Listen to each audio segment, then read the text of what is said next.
Assalamualaikum warahmatullahi wabarakatuh. Waalaikumsalam warahmatullahi wabarakatuh. Selamat malam teman-teman. Alhamdulillah kita bertemu kembali di forum rutin kita setiap hari Rabu. Cukup malam ya sekarang ya, karena jam sholatnya, jam isanya malam sekarang.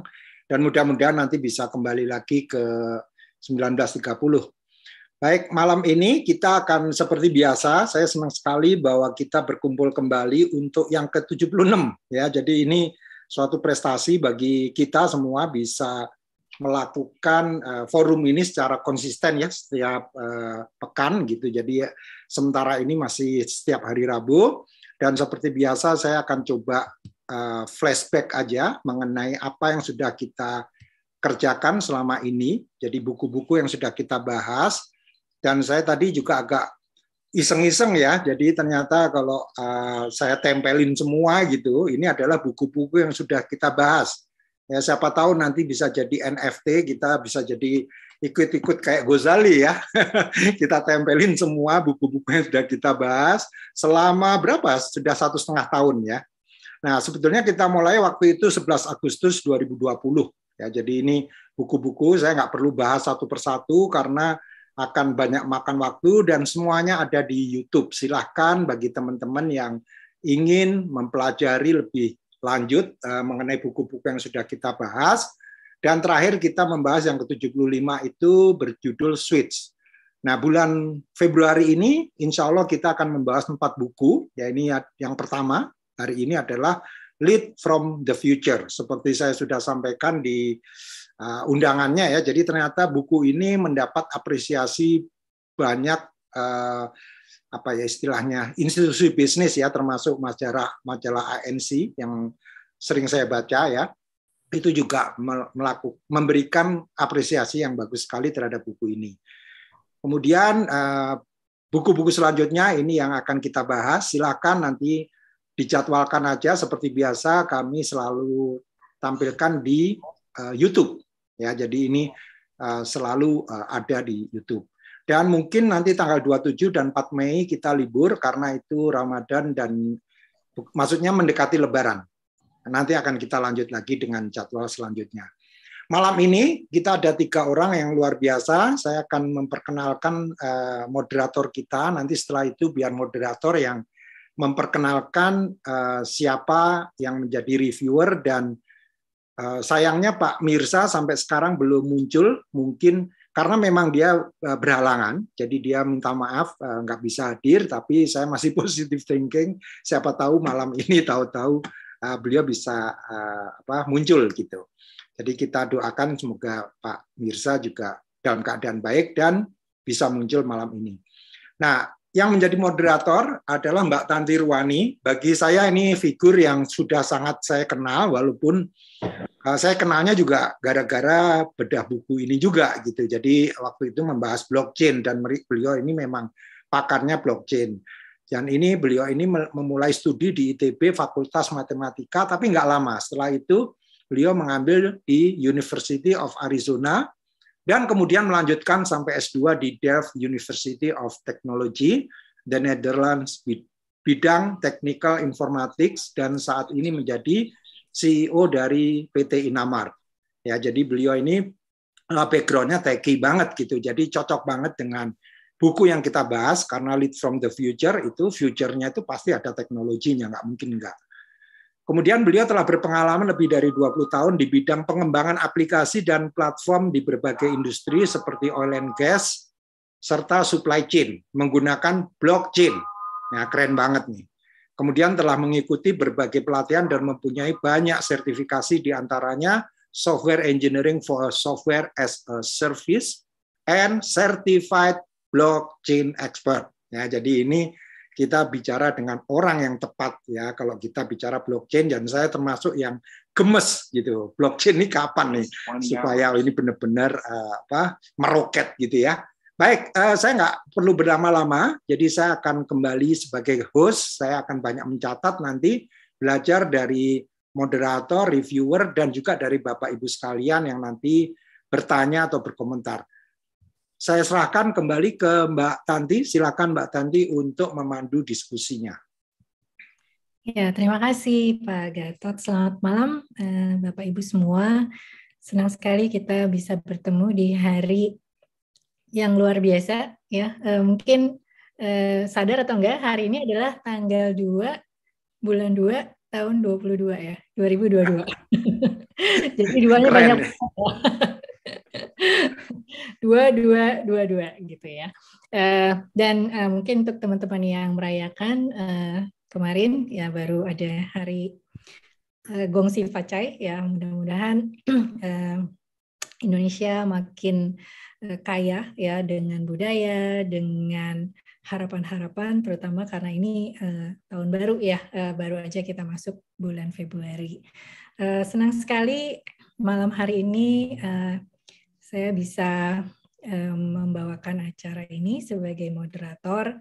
Terus terang ini sebenarnya hampir saya belum pernah Pak jadi moderator. Jadi mungkin selalu ada pertama kali ya untuk segala sesuatu. Senang sekali bisa memperkenalkan presenter kita nanti, reviewer buku Lead from the Future pada malam hari ini, yaitu Pak Anang Muftiadi. Maaf kalau nanti salah menyebut ya, kadang-kadang saya harus memanggil, kalau rekan di universitas nih banyak gelarnya nih Pak. Jadi nanti mungkin maaf kalau bisa dikoreksi, sebaiknya memanggilnya apa. Nah, Pak Anang ini lahir di Ponorogo dan saat ini tinggal di Bandung ya Pak. Dan beliau pendidikannya S1 di Ekonomi dan Studi Pembangunan Fakultas Ekonomi Universitas Brawijaya. Sementara S2 dan S3-nya di Ilmu Ekonomi Fakultas Ekonomi Universitas Padjadjaran. Nah, saat ini beliau adalah Ketua Program Pascasarjana di FISIP Universitas Padjadjaran. Dan yang lebih menarik lagi, pengalaman beliau sebagai konsultan ya Pak. Jadi mungkin pas banget malam hari ini membahas buku. Buku ini judulnya agak unik ya. Biasanya kan bukan Lead from the Future ya. Jadi kayak judul itu Pak, judul film gitu ya, Back to the Future gitu kan. Esensinya katanya menurut buku ini adalah future back. Jadi kita membuat runutan mundur gitu ya dari masa depan ke masa sekarang. Tentunya dengan visi-visi ke depan yang karena tadi Pak Gatot juga menyebutkan buku ini banyak sekali mendapatkan awards, ya saya benar-benar berharap ini akan menjadi bahasan yang menarik. Dan juga kalau nanti misalnya Pak Mirza ternyata tidak bisa hadir, kita punya waktu lebih banyak nih Pak nanti untuk membahas buku ini. Mungkin 20 menit kurang lebih saya persilakan Pak Anang untuk memulai pembahasannya. Iya, terima kasih Ibu Tanti dan Pak Gatot, dan forum ini saya diberikan ruang untuk sharing apa yang saya baca ini. 20 menit kayaknya ya, moga-moga bisa Ibu ya. Saya izin share. Saya dapat buku ini ya baru sekitar November atau Desember 2020 kemarin, gitu Pak. Saya boleh menceritakan pengalaman saya Pak. Di masa lalu buku kayak gini, buku yang tidak saya suka. Sama sekali saya tidak suka buku-buku seperti ini. Mengapa begitu? Pertama, mengapa harus cerita ini itu, ketertarikan saya itu mengapa, sebabnya itu ada faktornya Pak. Saya secara pribadi itu orangnya sistematis, terukur, terencana, terstruktur, metodis, action oriented. Itu biasanya seperti itu. Yang kepribadian saya, kebiasaan saya itu seperti itu. Makanya nggak suka banget dengan buku leadership seperti itu. Sangat nggak suka saya. Nah, tetapi makin ke belakang, makin bertambah umur, bekerja di beberapa konsultan, termasuk lembaga-lembaga internasional, PBB seperti itu, saya ketemu partner-partner yang banyak idenya, termasuk teman Pak Gatot ini yang saya kenal, Pak Budi Setiawan, sering out of the box dia Pak. Itu partnernya banyak ide dan visioner. Saya ketemu dengan macam-macam orang yang seperti itu. Nah, mereka itu kreatif dalam memecahkan masalah. Itu yang saya suka. Nah, kreatif dalam memecahkan masalah, tapi belum tentu pecah, Pak. Pokoknya idenya kreatif dulu. Seperti itu. Nah, kekurangannya orang-orang seperti ini menurut saya adalah konseptual, kurang aplikatif, menghabiskan sumber daya yang banyak, dan melelahkan bergaul dengan orang-orang visioner itu. Menurut saya seperti itu. Karena tipologi saya begitu, Pak. Tetapi untunglah saya 26 tahun sudah bekerja itu 27 tahunan itu ketularan juga, Pak, saya. Akhirnya apa? Yang saya lakukan adalah saya mensubordinasikan diri saya sendiri di bawah para visioner itu. Yaitu saya membangun kompetensi untuk membumikan ide. Bagaimana orang-orang yang ide bagus itu bisa berjalan. Goal settingnya saya, membuat roadmap-nya saya, strateginya, action plan, sampai monitoring dan evaluation, itu saya support orang-orang yang visioner itu. Dan saya juga tertular jadi visioner ternyata. Tapi horizon saya terbatas, Pak. Tidak seperti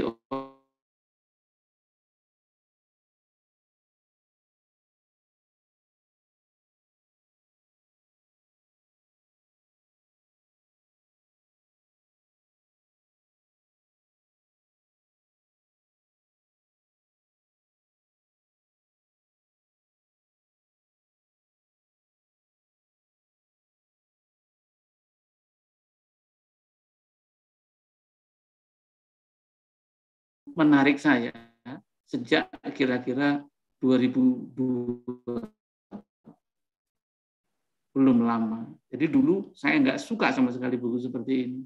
Pada akhirnya mencintai juga. Ini latar belakangnya. Maksud saya mungkin ada di antara latar belakang kita yang bapak-bapak yang sudah punya, bapak ibu yang punya leadership kuat, punya visi yang kuat, itu biasanya lebih enteng. Dan mereka bisa menganggap buku ini nggak ada apa-apanya. Kalau bapak-bapak yang sudah praktik seperti itu. Di dalam buku ini mengambil contoh orang-orang visioner dan dari bisnis-bisnis besar seperti kita Kotis seperti itu. Ini memunculkan pertanyaan, ini apa bisa diterapkan di organisasi kita yang medium atau small scale seperti itu. Kemudian isi buku ini menggoda untuk dibaca per bagian, Pak. Jadi kadang-kadang kita bisa baca buku itu kan cepat, tetapi buku ini enak nih, di bagian tertentu kita menikmati. Bagian tertentu kita menikmati informasi-informasi seperti itu, sehingga menggodanya itu di situ menurut saya. Dan tidak mudah disampaikan dalam waktu yang pendek. Setelah beberapa perjalanan saya, Pak, sebenarnya saya melihat buku ini sampai selesai saya baca itu, grand konsepnya itu biasa aja, Pak. Dari depan mundur ke sekarang itu hal yang sangat biasa. Bapak Ibu sudah sangat terbiasa, terutama yang visioner. Dan itulah saya katakan biasa. Mengapa biasa? Karena toh di dalam, misalkan dalam pekerjaan saya membuat planning strategik seperti itu atau roadmap, ya memang begini polanya. Sehingga itu saya anggap biasa saja. Nah, namun di sini itu menawarkan alternatif langkah-langkah konkret, step by step. Di situ ditunjukkan. Itu yang mungkin bisa membantu kita untuk menurunkan visi tadi untuk agar bisa implementasi. Kira-kira seperti itu. Karena itu menurut saya ini dapat dipraktekkan dalam workshop atau project. Ini saya gunakan juga untuk workshop mahasiswa, Pak. Rencananya saya gunakannya seperti itu dalam rangka menyusun roadmap diantaranya seperti itu. Ini sedikit cerita singkat saya. Ini isinya, Pak. Mengenai isinya ada prinsip-prinsip. Ini ide-ide itu dari situ, Pak. Di awalnya, kemudian application-nya seperti apa. Yang ketiga ini making future repeatable itu sebenarnya yang intinya itu ada di bab 2, Pak. Bab 3 ini bagaimana dengan situasi-situasi tertentu dan broader implication ini bagaimana kalau ini diterapkan untuk selain bisnis seperti itu. Tadi intinya idenya di bab 1, step by step kegiatannya, polanya ada di application. Ya kira-kira seperti itu. Ada gambar yang menarik diterangkan di situ bagaimana seorang visioner itu mengubah satu pola. Dulu kereta itu ditarik kuda seperti itu. kemudian kereta kuda ini digabung-gabung, dibikin jalan, tapi ditarik oleh lokomotif. Jadi bisa beberapa dibikinkan jalan sendiri, ditarik seperti itu. Ini sudah perubahan besar, tapi ini tidak termasuk besar. Yang termasuk besar itu digambarkan di situ adalah yang awalnya ditarik oleh sumber energi gerak, kemudian didorong oleh sumber energi gerak. Mulai muncullah mobil seperti itu. Nah, yang membuat ini termasuk orang yang di buku ini disebutnya visioner. Visioner ini visioner yang berhasil, Pak. Visioner yang gagal juga disebutkan di dalam buku seperti ini. Nah, ini inspirasi awal di bagian pertama buku yang saya masukkan tadi. Nah, kemudian dari sisi contoh-contohnya, Pak. Contoh-contohnya di sana disebut ada cloud, Amazon, Johnson & Johnson, iPhone, dan lain-lain, sampai di Facebook sekarang udah berganti seperti itu. Ini case-nya. Bapak Ibu pasti sudah sangat terbiasa. Setiap buku bisnis pasti dibahas juga ini juga. Gitu. Tapi dengan perspektif yang berbeda, dengan interpretasi yang berbeda. Nah, ini di sini dibahas itu adalah vision dari business leaders. Ini umumnya adalah entrepreneur yang membangun bisnisnya dari awal atau dari scratch, Pak. Ini yang diangkat dia. Atau bahkan jarang, hampir atau tidak ada mereka yang berasal dari organisasi yang sudah established, settle, seperti itu, Pak. Nah, contoh-contoh yang diangkat seperti ini. Persoalannya adalah ini muncul lagi, Pak. Contohnya bagus, Pak. Bagus sekali dijelaskan.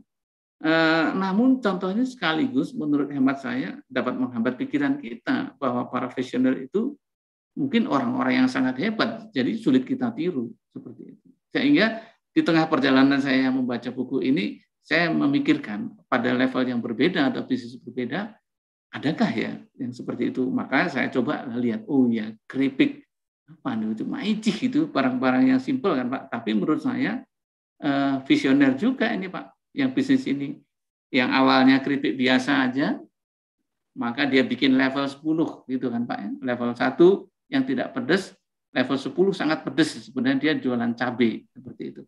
Nah, kemudian KAI juga ada perubahan besar. Nah, ini startnya adalah dari leadernya, pertimbangannya seperti itu. Jadi setelah saya pikir-pikirkan, ini juga workable untuk yang lain-lain, walaupun contoh-contohnya selalu yang menakjubkan seperti itu.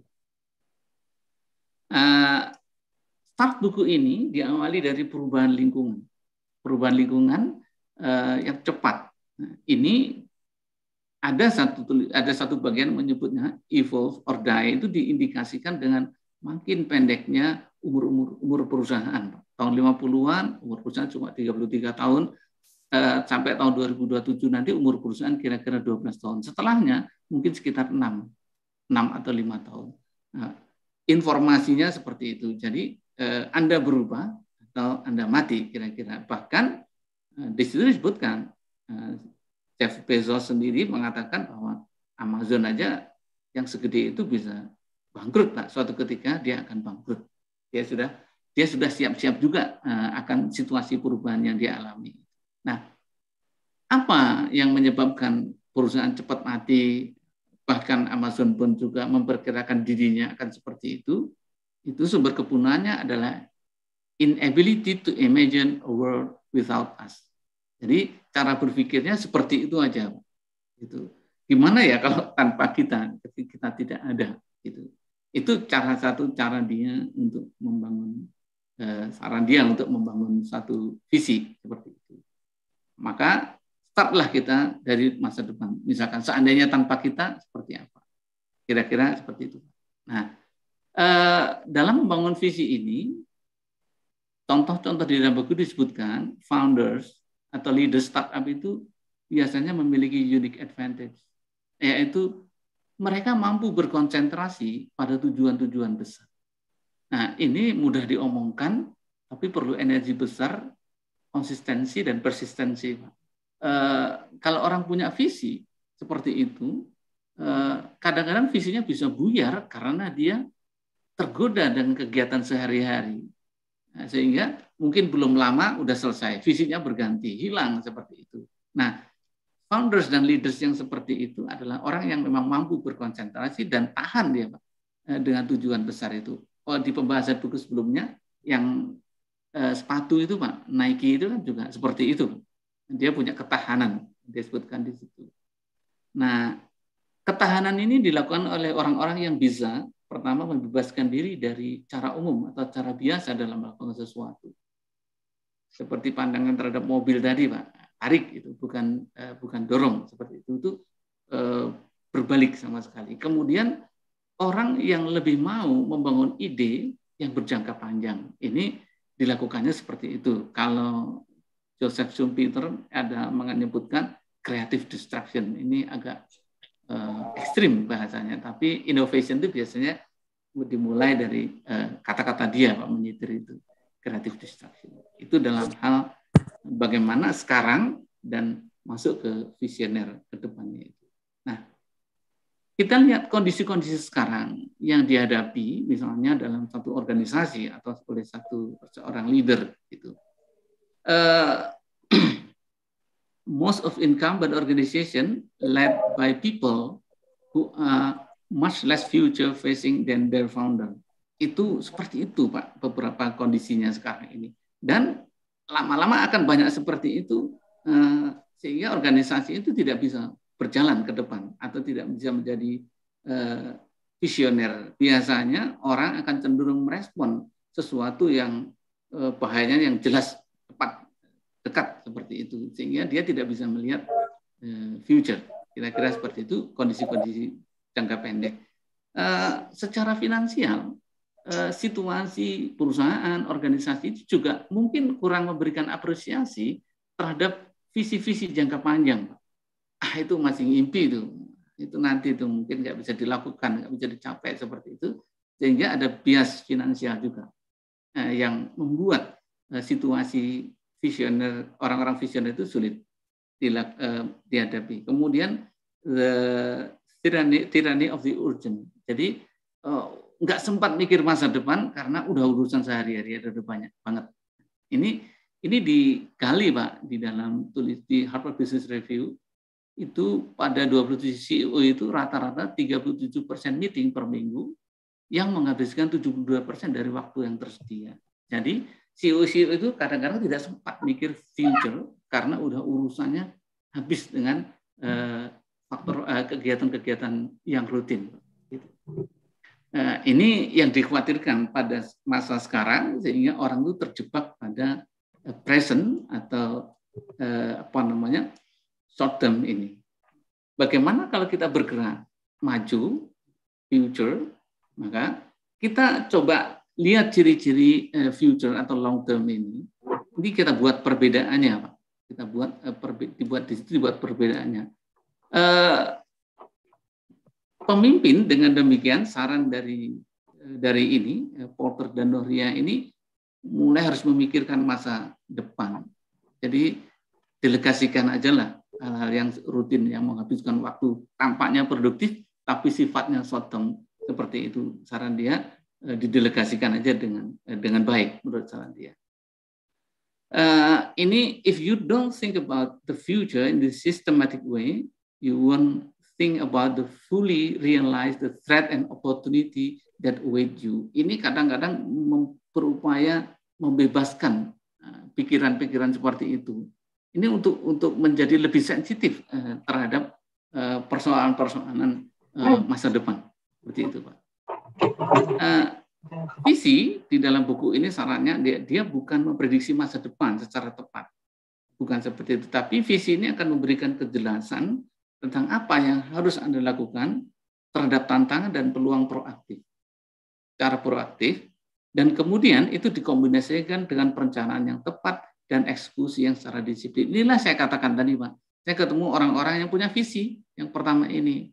Tapi para visioner itu metodologinya seringkali gapnya luas. Sehingga saya sering membantu itu di bagian yang kedua itu. Sehingga ketularanlah saya sedikit visioner dengan horizon yang lebih pendek. Ini gambarannya kira-kira seperti ini, Pak. Nah, setelah kita bisa setting future, visinya, barulah kita tarik ke belakang. Ini saya sebut hal yang biasa dalam planning pun start dari outcome, start dari benefit, ditarik ke belakang seperti itu. Ini yang saya sebut biasa. Nah, yang sudah sangat berpengalaman dalam pekerjaan, Bapak Ibu mungkin menangkap ini dengan amat mudah, itu punya apa namanya Pak ya, punya feel, punya rasa terhadap buku ini seperti itu. Nah, perbedaannya dia meletakkan diri pada future back, ya, future back, bukan present forward. Ini perbedaannya di situ. Ada beberapa hal yang dia sarankan dalam buku ini Pak untuk mencapai itu, yaitu dalam rangka future back proses ini ada langkah pertama adalah develop your vision. Develop your vision dulu. Caranya ada 3 hal secara teknis bisa dibaca di sana. Caranya adalah klik saya rusak. Menggambarkan rona lingkungan masa depan yang akan dituju. Ini perubahannya boleh rada liar tadi lah Pak, kalau visi, seorang leader punya visi seperti itu, menentukan lama waktunya, time horizonnya 5 atau 10 tahun lagi seperti apa. Kemudian identifikasi pekerjaan-pekerjaan di masa depan, ya mungkin belum terbayang juga sampai sekarang. Kemudian gambarkan masa depan dalam pertanyaan. Ini teknik-teknik yang digunakan untuk menyusun future tadi Pak. Kemudian langkah kedua, mengetahui implikasi utama di masa depan. Dengan seperti ini, maka implikasi seperti apa? Kita pahami 4 pola implikasi. Bisa jadi akan disrupsi, bisa jadi slow growth, atau ada peluang besar, atau tumbuh. Nah, bisa jadi seperti itu kondisinya. Jadi mungkin ini semacam skenario. Orang boleh pikirkan seperti itu, kalau dia tidak akan meneruskan visinya, dia bisa memakai ini. Kemudian hadapi masa depan itu secara langsung. Cara mengatasinya seperti apa dari persoalan-persoalan 4 pola seperti itu. Langkah ketiga, kita membayangkan masa depan bisnisnya dengan situasi seperti itu. Core bisnisnya apa? Adjacent, misalkan produk baru disandingkan produk lama, atau new growth business seperti itu, gagasan baru sama sekali, itu tidak menjadi persoalan, tinggal memilih. Kemudian aspirasi, apa yang dapat Anda lakukan dan tujuannya seperti apa. Ketiga, kemudian menyusun narasi strategik. Ini narasi singkat masa depan, ini nanti yang akan istilahnya digunakan sebagai landasan pengertian bagi seluruh organisasi. Itu tahap pertama, tadi future develop. Langkah kedua, ini back-nya Pak, yaitu convert vision to strategy. Di sini aja sebenarnya sudah bagus Pak. Convert vision to strategy isinya adalah planning Pak sebenarnya. Ini goal setting. Yang kedua convert vision to strategy itu adalah planningnya. Ada 3 langkah di sana, yaitu menyusun keadaan portofolio masa depan. Jadi portofolionya masa depan Pak. Tidak portofolio sekarang. Mengkuantifikasi gap pertumbuhan dibandingkan kondisi sekarang. Kemudian menyusun strategi untuk opportunity areanya dia, yang dia bisa istilahnya bermain di situ. Kemudian tarik masa depan ke belakang dengan cara membuat milestone, mungkin roadmap seperti itu Pak. Karena itu saya sebutnya planning tadi. Milestone, pencapaian-pencapaian menuju goal tadi. Langkah ketiga, itu kita susun portofolio inovasi dan investasi. Kelompokkan inisiatif-inisiatif untuk masa depan. Ini inovasi-inovasi apa yang dibutuhkan untuk itu.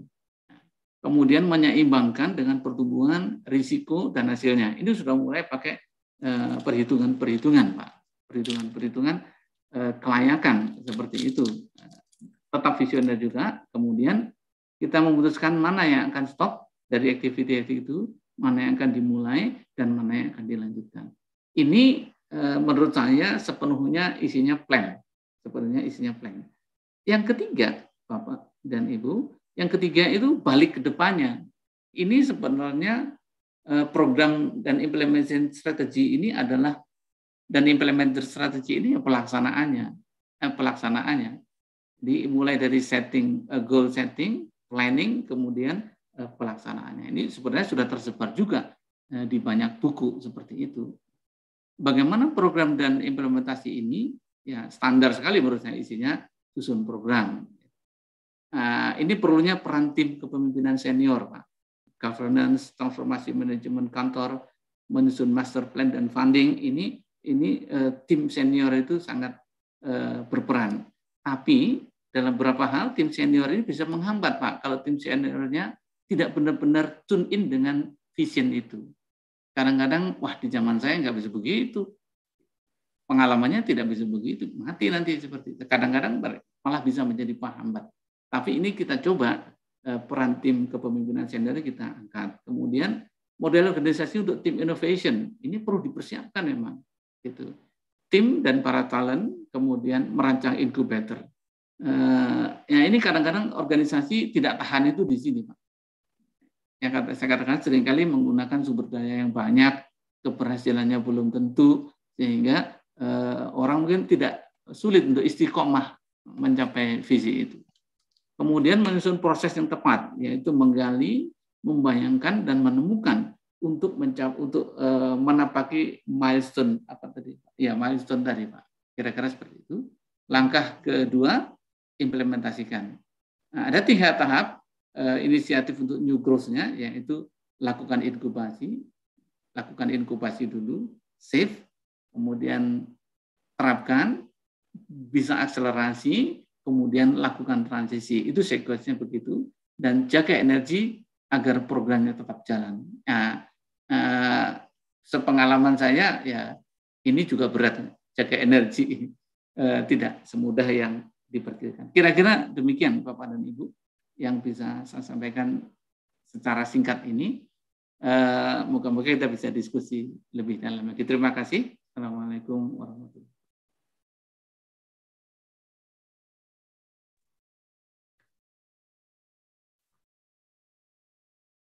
Ya, Waalaikumsalam warahmatullahi wabarakatuh. Ternyata ini ya Pak, bisa Pak dalam waktu singkat. Menarik sekali pembahasannya, apalagi dimulai dengan cerita tentang profil Bapak sendiri ya Pak. Mungkin sedikit boleh diceritakan Pak, ketika tadi Bapak menyebutkan tentang bertemu dengan partnernya seperti itu ya Pak. Kira-kira proses adjustment-nya seperti apa Pak untuk orang yang tertata seperti Bapak ini gitu? Saya bekerja pertama di konsultan Bu, memang tahun 93 94 itu orang leader saya itu dulu adalah orang yang orangnya demanding, maunya begini seperti itu. Tapi setelah saya lihat sedikit sekali timnya yang bisa support dia untuk mengisi metode itu, sehingga tim itu pada akhirnya kayak compang-camping gitu. Sehingga saya yakin, saya menempatkan diri saya, saya akan membantu leader saya ini untuk mengisi gap itu sehingga ide-ide dia itu bisa dilakukan. Alhamdulillah di tahun pertama seperti itu lancar sehingga saya selalu jadi pilihan dia di bawah kemana-mana seperti itu. Nah itu pertama Bu, pertama seperti itu melahirkan. Tapi saya jelas memposisikan saya subordinate dari seorang visioner, dan itu saya sadar betul itu saya katakan, sehingga saya mencoba mempelajari banyak sekali metodologi. Nah challenge kedua itu saya tahun 2001 itu masuk di UNICEF, program UNICEF. Itu challenge-nya luar biasa besar lagi. Semuanya pertanyaan adalah pendapat orang tuh mentah semua, Bu. Dimentahkan semua. Termasuk saya juga jadi mentah, sering diketawain seperti itu waktu di UNICEF pertama. Tapi belakangan saya ketemu orang itu, ternyata orang itu justru membuka cakrawala baru buat saya. Tapi mengapa saya suka? Ya karena saya sudah belajar banyak metodologi, sehingga dia punya keinginan saya turuti, dia punya keinginan saya turuti. Saya betul-betul melayani aja seperti itu. Sehingga saya sendiri, saya sebutlah ikut tumbuh. Setiap 2 atau 3 tahun saya ketemu bidang-bidang baru. Jadi di UNICEF saya bidangnya kesehatan ibu anak, di UNDP bidang saya post disaster recovery, di ADB beda lagi, di AJS beda lagi. Nah, seperti itu Bu pengalamannya. Jadi pada akhirnya saya menyukai, ini saya butuhkan banget ini dalam pekerjaan ini. Apalagi kalau saya mensupport orang-orang yang sifatnya top level seperti itu, ini step by step-nya ini menurut saya bagus sekali. Tapi saya katakan kalau Bapak Ibu sudah terbiasa pada posisi seperti ini buku ini saya katakan biasa saja, Pak. Biasa saja seperti itu. Saya membaca tuh kayak, ini adalah refleksi yang selama ini saya lakukan dan saya ketemu bukunya yang enak seperti itu. Ya, tapi kalau mungkin yang yang belum masuk di area planning, strategic planning atau membuat roadmap, buku ini apa ya bukunya? Menariknya di mana? Mungkin begitu. Tapi step by step yang ditawarkan dia bagus, Bu. Terima kasih, Bu. Menarik ya, Pak ya. Tadi saya juga ngebayang waktu dengerin cerita Bapak tuh, ya ini kok kayak perjalanan hidup gitu Pak yang dibukukan. Mungkin harusnya Bapak yang nulis ya, Pak. Nggak mampu ini. Nggak mampu saya kan ya, Bu. Jadi ini kita buka floor untuk pertanyaan ya. Silakan raise hand yang ingin bertanya. Mungkin sudah ada nih Pak Satya, Prof. Satya Aditya Wibowo. Silakan Pak Satya, selamat malam. Terima kasih Bu Tanti. Ya. Saya nunggu webinarnya Bu Tanti lagi nih mengenai NFT nih. Saya banyak ditanya mahasiswa soalnya nih. Aduh, gimana NFT, bingung aja saya. Oke, terima kasih banyak kesempatannya. Ini menarik dan saya udah looking forward to come to this acara udah dari beberapa minggu lalu kali ya. Karena terus terang waktu saya baca sepintas buku ini saya nangis, Pak. Saya nangis ingat Pak Habibie. Buat saya Pak Habibie itu orang pertama Indonesia yang ngerti apa itu vision, gitu. Kata-kata vision itu pertama saya dengar dari bapak saya, karena kebetulan bapak saya dari TNI AU kenal Pak Habibie, dia dikasih buku oleh Pak Habibie tentang vision, ya padahal bapak saya udah 30 tahun pada saat itu di Angkatan Udara. Kemudian saya masuk PTDI, kira-kira 27 tahun yang lalu, tahun 95, kita dikumpulin. Pak Habibie itu senang rapat ngajak kita yang muda-muda pada saat itu. Jadi satu ruang rapat besar, itu isinya kira-kira 60 orang ya, manajer ke atas masuk ke sana. Dia bilang gini, adik-adik ya, pesawat yang akan kita buat, waktu itu dia mau buat N2130, yang sekelas 737, pesawat yang akan kita buat 20 tahun lagi, saya bisa melihat bahwa pesawat ini berterbangan ada 200 pesawat. Kaget kita. Dan kami karena waktu itu masih manajer muda di belakang ketawa-ketawa aja nih, emang orang gila nih. Sekarang aja hanya ada Garuda, waktu itu ada Indonesian Airlines ya, yang cuma sedikit pakai 737, paling ada waktu itu cuma 30-40. Ini orang gila nih, mana mungkin 20 tahun lagi ada 200 pesawat ini dibutuhkan di Indonesia. Dan ternyata 15 tahun sejak dia mengatakan itu, Lion Air tanda tangan kontrak untuk 737 dan Airbus 320 ya, yang sekelas sebanyak 200-300 pesawat. Gitu. Saya baru, waduh, kok dia bisa ngelihat ya bahwa Indonesia punya sekian banyak kebutuhan. Jadi di situ, oh ini toh yang namanya vision, dan nggak banyak orang yang tahu. Izin nih Pak Anang, karena sebagai pengajar S2, kalau saya tanya vision di kelas, 70% nggak ngerti Pak. Mereka ngertinya objektif. Kalau saya tanya ke mereka, Anda adalah coach dari tim sepak bola Jerman, Anda ikut ke World Cup Qatar, Anda dapat tugas memenangkan World Cup sepak bola di Qatar. Apa vision Anda? Jawabannya adalah memenangkan, menjadi juara dunia sepak bola atau memenangkan World Cup di Qatar. Saya bilang itu bukan vision, itu adalah objektif, tujuan Anda. Vision is more than that. Apa itu? Ada setelah dirangsang, dia bilang memegang piala pada saat menang, that is vision. Gitu. Ini yang nggak banyak orang tahu. Mereka menganggap vision itu objektif, padahal seperti di Bapak cerita, setelah vision harusnya ada objektif. Nah, strategi kita itu adalah mencapai objektif, bukan mencapai vision. Karena kita mencapai objektif, jadi visi kita melihat ke depannya itu sampai gitu, Pak. Nah, ini karena itu saya sangat tertarik sebetulnya dan senang ya Bapak Anang bisa secara sistematis runtut menjelaskan bagaimana mencapai vision melalui strategi dan Bapak juga benar Pak, buat strategi gampang Pak ya. Yang susah itu implementasi sehingga mencapai objektif dan kemudian vision. Kalau ada boleh saya tanya sih sedikit Pak ya, bagaimana sih kita menciptakan vision itu Pak? Makasih.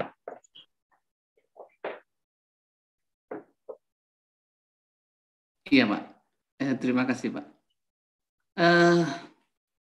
Ada beberapa cara sih Pak. Kalau di dalam buku itu sebenarnya ada proses tidak saya bahas Pak. Itu pakai stewardship. Ada stewardship juga dalam leadership itu. Jadi ekspektasi terhadap vision ini tidak benar-benar murni dalam arti kalau vision yang berbalik seperti yang Mercedes-Benz tadi Pak ya.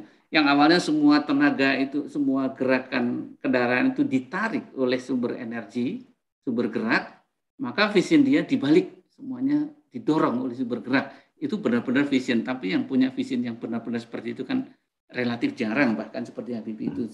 Sehingga dia itu ada yang namanya proses stewardship. Jadi bagaimana menumbuhkan vision ini dengan cara apa ya, stewardship itu apa ya Pak? Pamong lah Pak, kepamongan seperti itu. Kalau dalam bahasanya coba saya translate lebih ringan seperti itu Pak. Jadi mungkin begitu Pak caranya.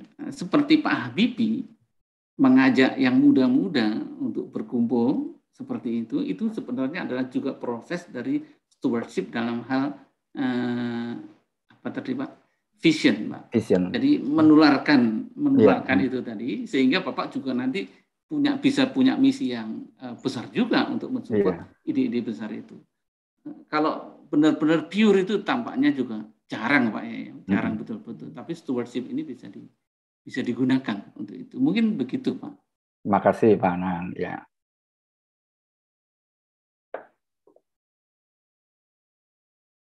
Ya, terima kasih pertanyaannya Pak Satya. Ini murid-muridnya mungkin perlu diajak ini Pak ketemu dengan Pak Anang. Iya. Iya karena vision sesuatu yang jarang dibicarakan sih gitu. Orang menganggapnya visi itu sama dengan objektif. Dan kita selalu bicara tujuan ya.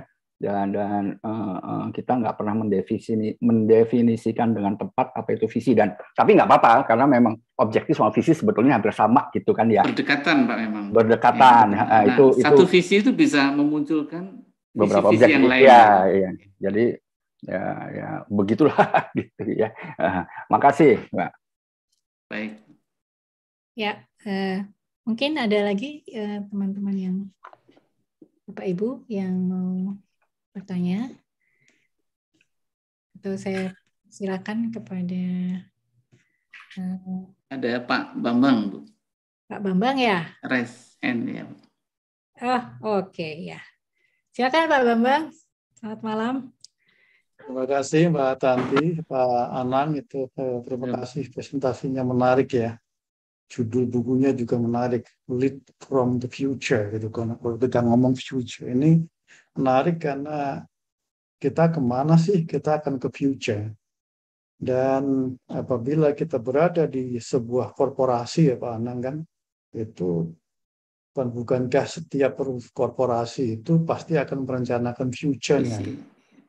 Jadi ada istilahnya ya ini ada vision atau apa tadi Tapi yang jelas ada sesuatu yang dituju dalam suatu rencana jangka panjang dari masing-masing korporasi, masing-masing perusahaan. Nah, yang saya ingin tanyakan di dalam mungkin kita itu melihat ke depan ini, apakah di dalam buku itu juga dibahas gitu ya. Kita berangkat dari mana gitu ya. Misalnya kita sekarang satu perusahaan di bidang properti misalnya gitu. Sedangkan ke depan ini kita pasti akan masuk ke dunia yang green energy misalnya kan gitu. Atau digital misalnya ke sana. Kemudian bisakah kita memvisikan, kita akan ke sana gitu. Kalau bisa, bagaimana langkahnya? Ya. Atau kita akan tetap berfokus berawal dari core bisnis kita. Core bisnisnya. Apakah kita akan backward atau kita akan forward gitu. Saya teringat akan Samsung. Ya, dan Samsung itu pada awalnya bisnisnya bukan di microchip. Kalau kita baca itu dulu ada bukunya Why Samsung itu yang pernah saya baca. Saya cari-cari sudah nggak ketemu lagi. Tapi menarik bagi saya bagaimana perpindahan itu menjadi Samsung yang sekarang. Samsung itu juga dulu jasa konstruksi juga kayak Wijaya Karya gitu. Tapi dia berpindah. Nah, yang menakjubkan dan itu adalah ia benar-benar meninggalkan core business menjadi sesuatu yang baru. Padahal kalau kita Good to Great-nya Jim Collins mengatakan temukan orangnya, buat bisnisnya, kan gitu. Nah, ini ada sesuatu baru yang ditangkap, kemudian ditarik. Kalau ditarik mundur, semua pasti akan begitu ya, Pak. Akan ditarik mundur gitu ya. Nokia pada awalnya juga adalah berbisnis di sepatu boot. Kemudian tiba-tiba dia melompat ke mobile phone. Nah, ini jadi suatu selalu menjadi pertanyaan di saat-saat kita ini akan membuat rencana jangka panjang gitu. Di sana aja di depan ada opportunity, bidangnya seperti itu. Tapi apakah opportunity itu gandeng dengan keberadaan kita sekarang? Kita tetap tidak bisa menyentuh barang itu, atau kita beranikan diri kita menyentuh barang itu, sesuatu yang sampai pada posisi ini adalah tidak ada kaitannya gitu ya. Nah, beberapa yang mungkin pernah dilakukan adalah misalnya ini kalau ke sana bagaimana kita ke depannya gitu ya. Ya, mungkin bisa dengan merger, mungkin bisa dengan akuisisi. Ya.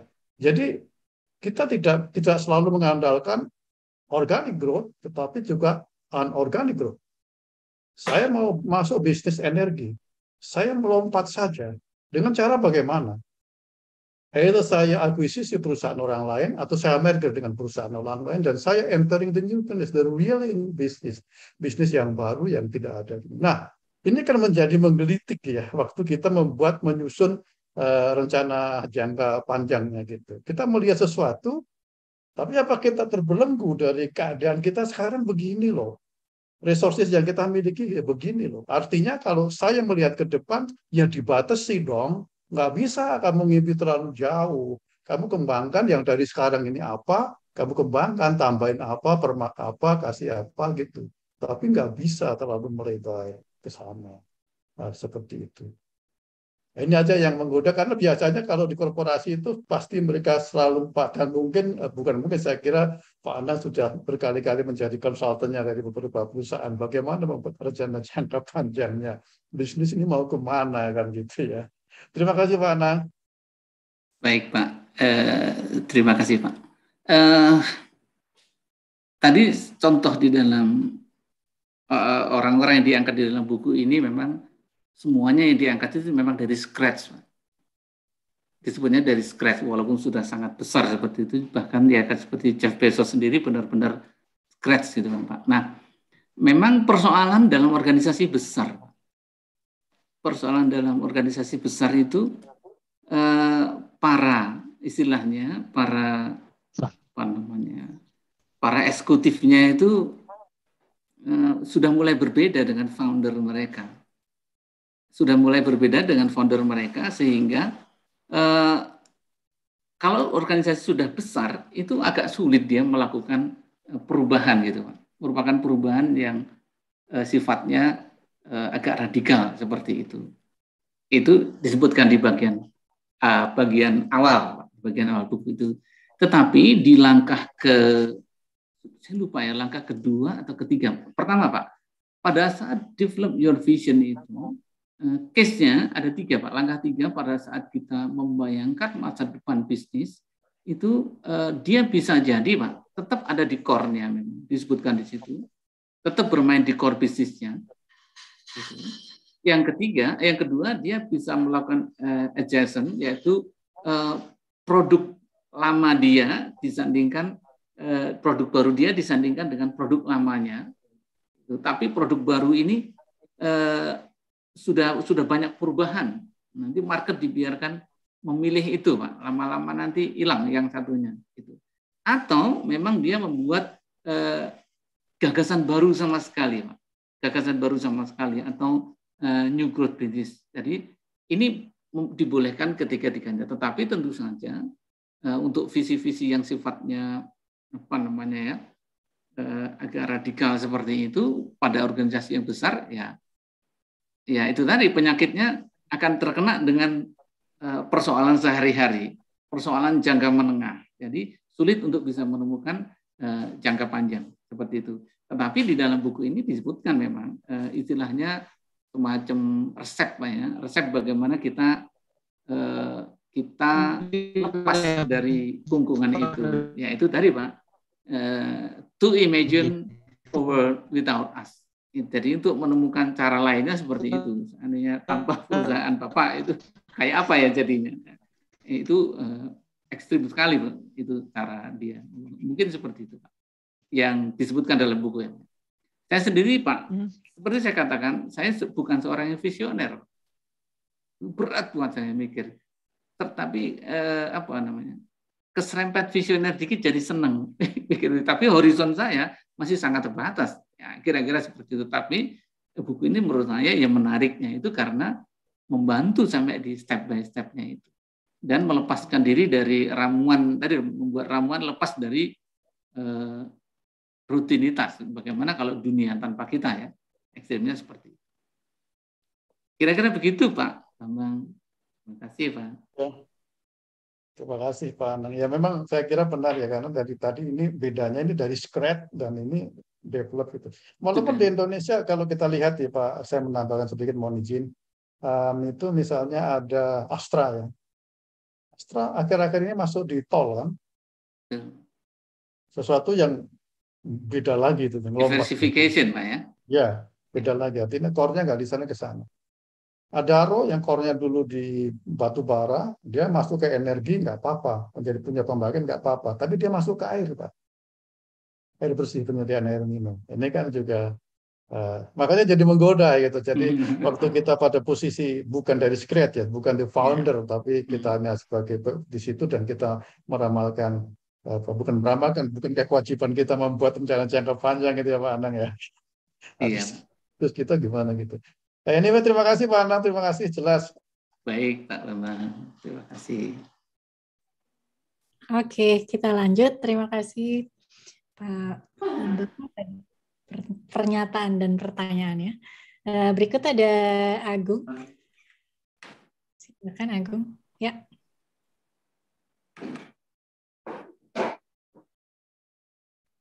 Masih mute? Iya.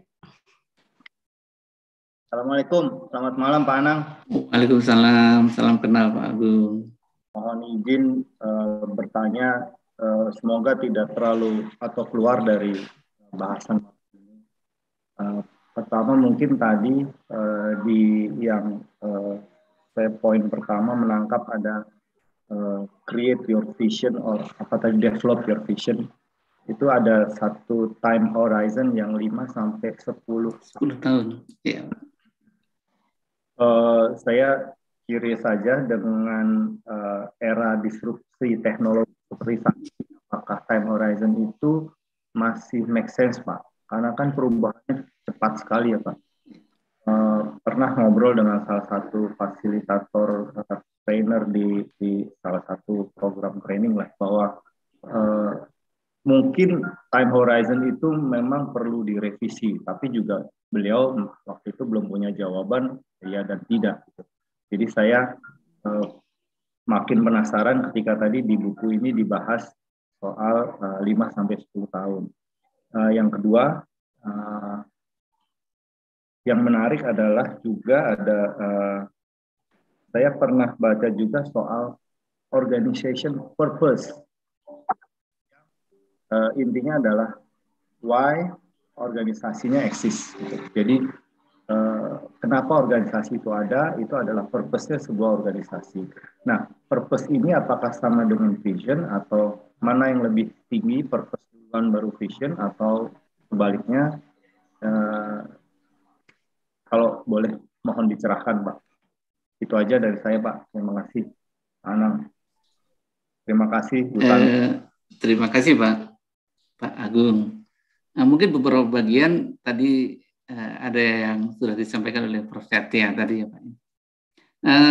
Vision 10 tahun, 5-10 itu memang ditantumkan di sana itu tampaknya Pak ya, tampaknya pertimbangannya dia melihat dari hasil survei Standard & Poor's itu umur perusahaan makin pendek.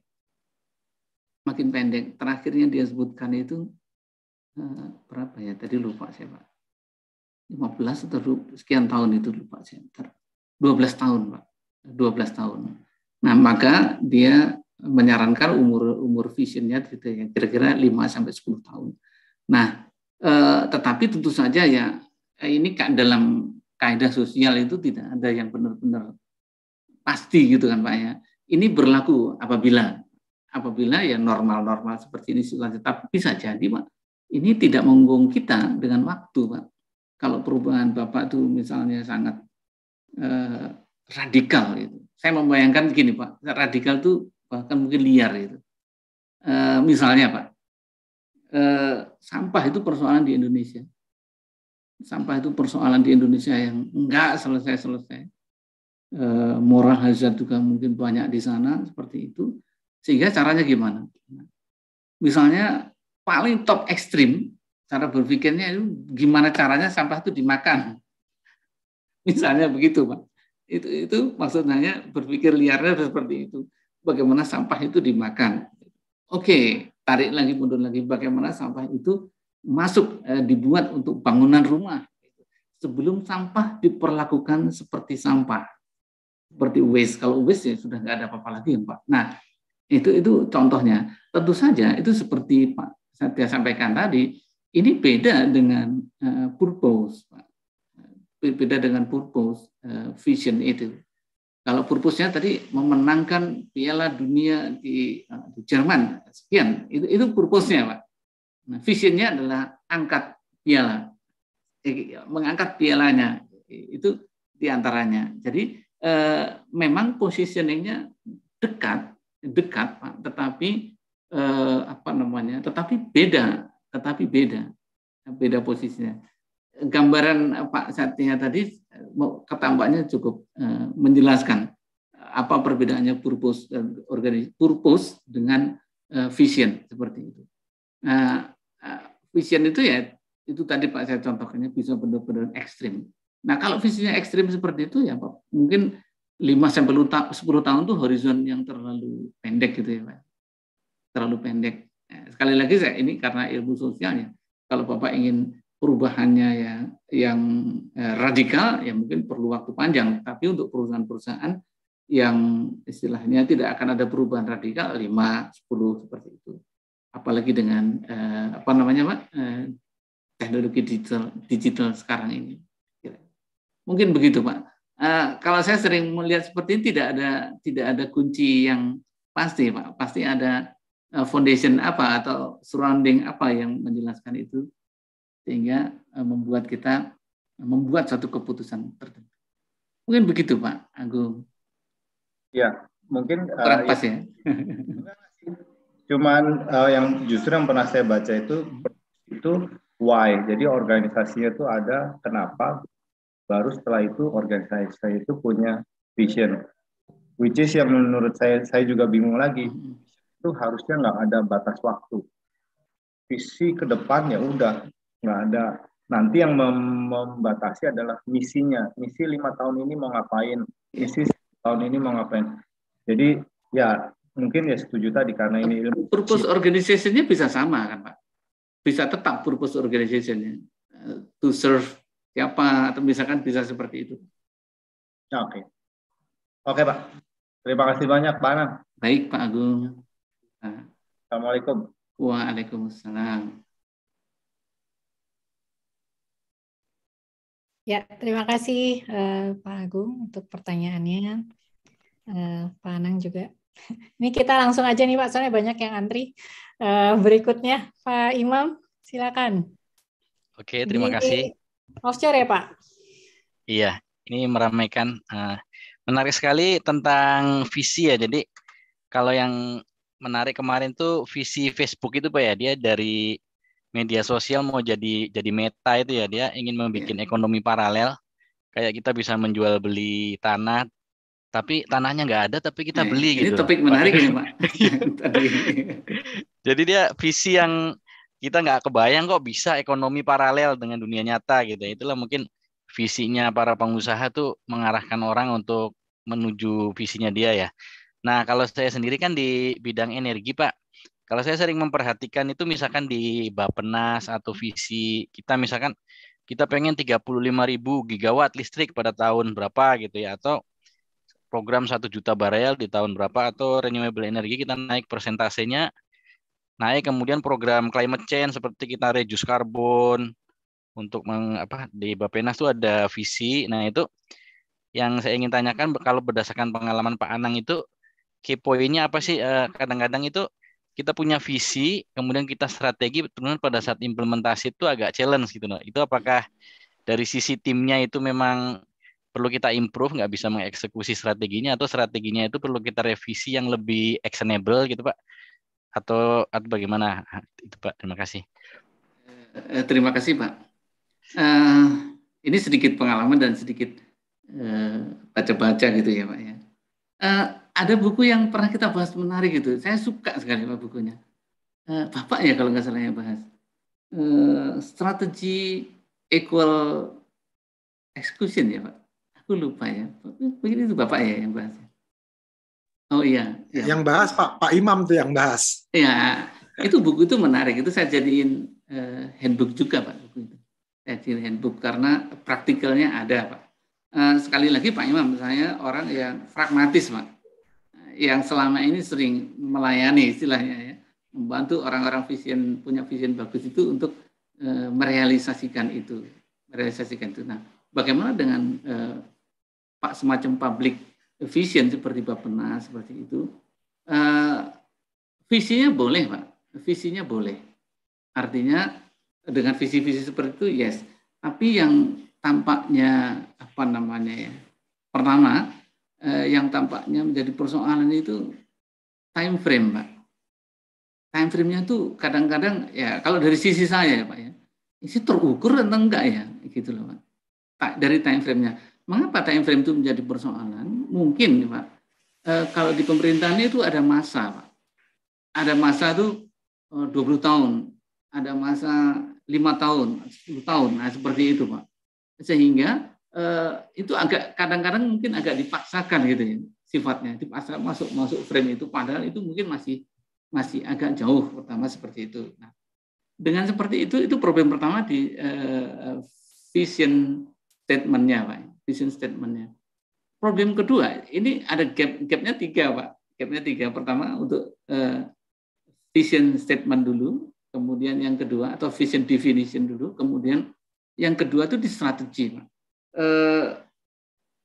Saya tidak tahu Pak, kalau Bapak di private sector itu kan mendesain strategi seperti itu, maksud saya pertimbangannya lebih sedikit dibandingkan dengan pertimbangan-pertimbangan di pemerintah.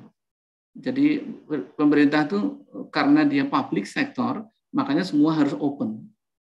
Kalau di private sector, karena private sector dia harus close itu untuk strateginya. Nah, di public sector itu ada kesulitan-kesulitan yang lebih besar pada saat dia membuat strategi. Kesulitan-kesulitan strategi itu adalah karena multi stakeholders ketidaksinkronan antar stakeholders itu di antara penyebab pada saat dia implementasinya tidak mudah, Pak. Pasti koordinasinya banyak sekali. Jadi rantainya berbeda. Jadi ada problem di state mission sendiri, kemudian pada saat merancang strategi, pas di eksekusinya ya apalagi, Pak, itu gapnya semakin lebar, semakin melebar seperti itu. Keseringannya tuh seperti itu. Tapi sebenarnya ya kalau case-case kecil, Pak, ya untuk public sektor seperti itu, saya menyukai seperti daerah-daerah di kecil, Pak, di Banyuwangi seperti itu, public sektor, tapi implementasinya dia sudah relatif bagus, Pak, karena memakai teknologi. Sudah sebelum rame-rame daerah-daerah dia sudah mulai jalan duluan sampai ke desa-desa. Di antaranya seperti itu. Jadi memang gap-nya 3 itu, dan gap 3 itu ya tidak mudah, Pak. Makanya saya suka buku Bapak itu yang strategi equal execution. Itu keren banget bukunya untuk menyusun strategi itu. Kira-kira begitu, Pak. Itu di public sector ya, Pak. Terima kasih, Pak Imam. Oke, terima kasih. Jadi memang sangat dinamis ya, Pak, karena stakeholder-nya banyak banget ya kalau di public stakeholders, ya. Iya. Oke, terima kasih. Silakan ke Mbak Tanti. Ya, masih ada satu lagi nih, Pak, yang raise hand. Ada Pak Rinaldi Firmansyah ya, Pak ya. Kelihatannya ini akan menarik, mungkin menyambung dari tadi Pak Imam yang juga dari sisi energi ya, Pak. Mungkin Bapak bisa menceritakan juga, Pak, nanti selain pertanyaan, mungkin bisa cerita juga, Pak, dari sisi Bapak sebagai pebisnis atau konsultan gitu, Pak, atau pemimpin, leader, bagaimana visi mungkin terkait teknologi atau mungkin ya secara umum seperti apa, Pak? Silakan, Pak Rinaldi. Baik, terima kasih.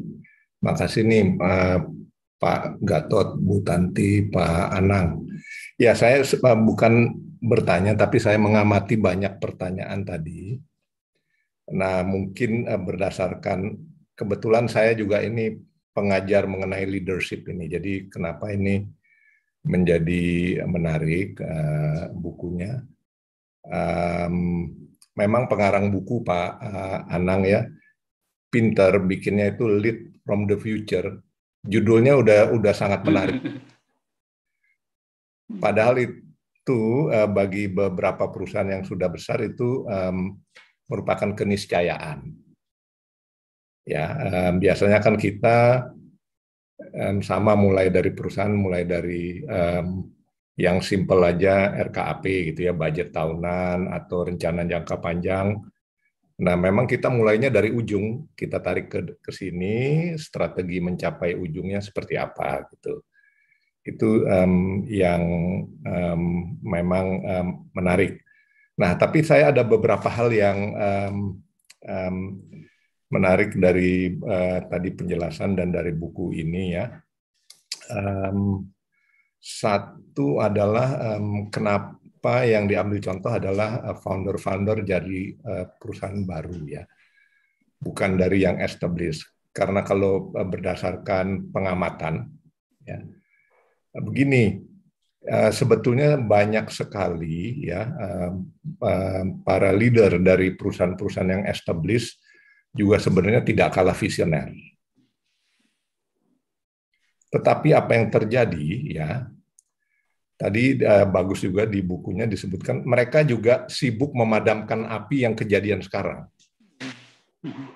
Ya, sehingga growth yang mereka bikin, ya, growth yang mereka bikin di produk-produk barunya itu tertutup oleh produk lamanya yang declining,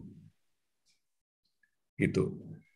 Sehingga dibandingkan dengan para visioner baru yang dari nol, mereka itu no way but up. Dari nol dia kelihatan, Pak, ya. Trennya naik terus. Ya, dan yang menarik ya, kita juga memperhatikan di startup sekarang. Contohnya lah startup yang sekarang ini, yang sudah go public maupun yang belum, Pak. setelah lebih dari 10 tahun toh EBITDA-nya masih negatif ya Pak ya? Iya, betul Pak. EBITDA-nya kita mau bicara itu Gojek ya, bahkan yang sudah go public ini Bukalapak dan yang lain-lain gitu ya, masih negatif. Tapi investor tetap aja senang karena dia lihat dari nol tadinya negatifnya segini, tapi ada perkembangan positif. Sementara ya perusahaan-perusahaan established yang sudah ada itu begitu dia negatif langsung ditinggalkan oleh investornya. Jadi di sini tidak bisa leader itu diisolasi terhadap eksternalnya, yaitu adalah pendukung-pendukungnya dalam hal ini adalah tentu saja pemegang saham, analis, dan segala macam di pasar modal. Ya, kita lihat kalau waktu Bukalapak mau go public ya Pak ya, wah analisnya bingung juga bagaimana membuat valuasi mengenai Bukalapak, tapi trennya bagus nih, ya. Nah, coba kalau perusahaan yang sudah established bikin yang sejenis, walaupun trennya juga naik, tapi itu bottom line-nya negatif. Saya nggak mau punya perusahaan di bottom line yang negatif. Gitu. Nah, ini juga jadi harus dibedakan antara yang established dengan non-established. Jadi memang challenge-nya, tantangan bagi perusahaan yang sudah established itu double. Ya, sehingga leader-leader yang visioner dari perusahaan yang sudah established itu kecenderungannya dia nggak bisa bertahan selama yang dari perusahaan yang baru karena didukung terus sampai terbukti gagal. Kan kalau perusahaan-perusahaan non-established itu didukung terus oleh dana dari luar sampai terbukti gagal. Nah ini yang mulainya berbeda gitu. Jadi ini juga saya akan baca nih bukunya nih menarik nih. Saya pengen cari tahu di situ apakah mereka menjelaskan nggak mengenai hal tersebut gitu ya. Memang dan yang kedua tadi ada pertanyaan mengenai vision. Vision itu tidak statis. Vision itu juga berubah, jangan khawatir. Facebook menjadi metaverse. Ya, Microsoft itu merubah visionnya. Tadinya kan computer on every desk. Sekarang sudah berubah tuh, bukan lagi computer on every desk, tapi to enhance the people life gitu ya. Jadi bahkan visionary kayak Bill Gates atau Nadella atau Zuckerberg itu juga visionnya juga berubah mengikuti perkembangan zaman. Nggak pernah kepikir oleh si Zuckerberg waktu bangun Facebook itu adanya dunia metaverse, nggak pernah ada. Kayak berapa? Ya. Jadi bagi teman-teman jangan khawatir, Anda juga bisa jadi visionaris. Nah, bedanya adalah ya sampai seberapa kita punya stamina dan keberanian untuk mengeksekusi. Tadi pertanyaannya Pak Satya bagus itu ya, keberanian mengeksekusinya itu ya.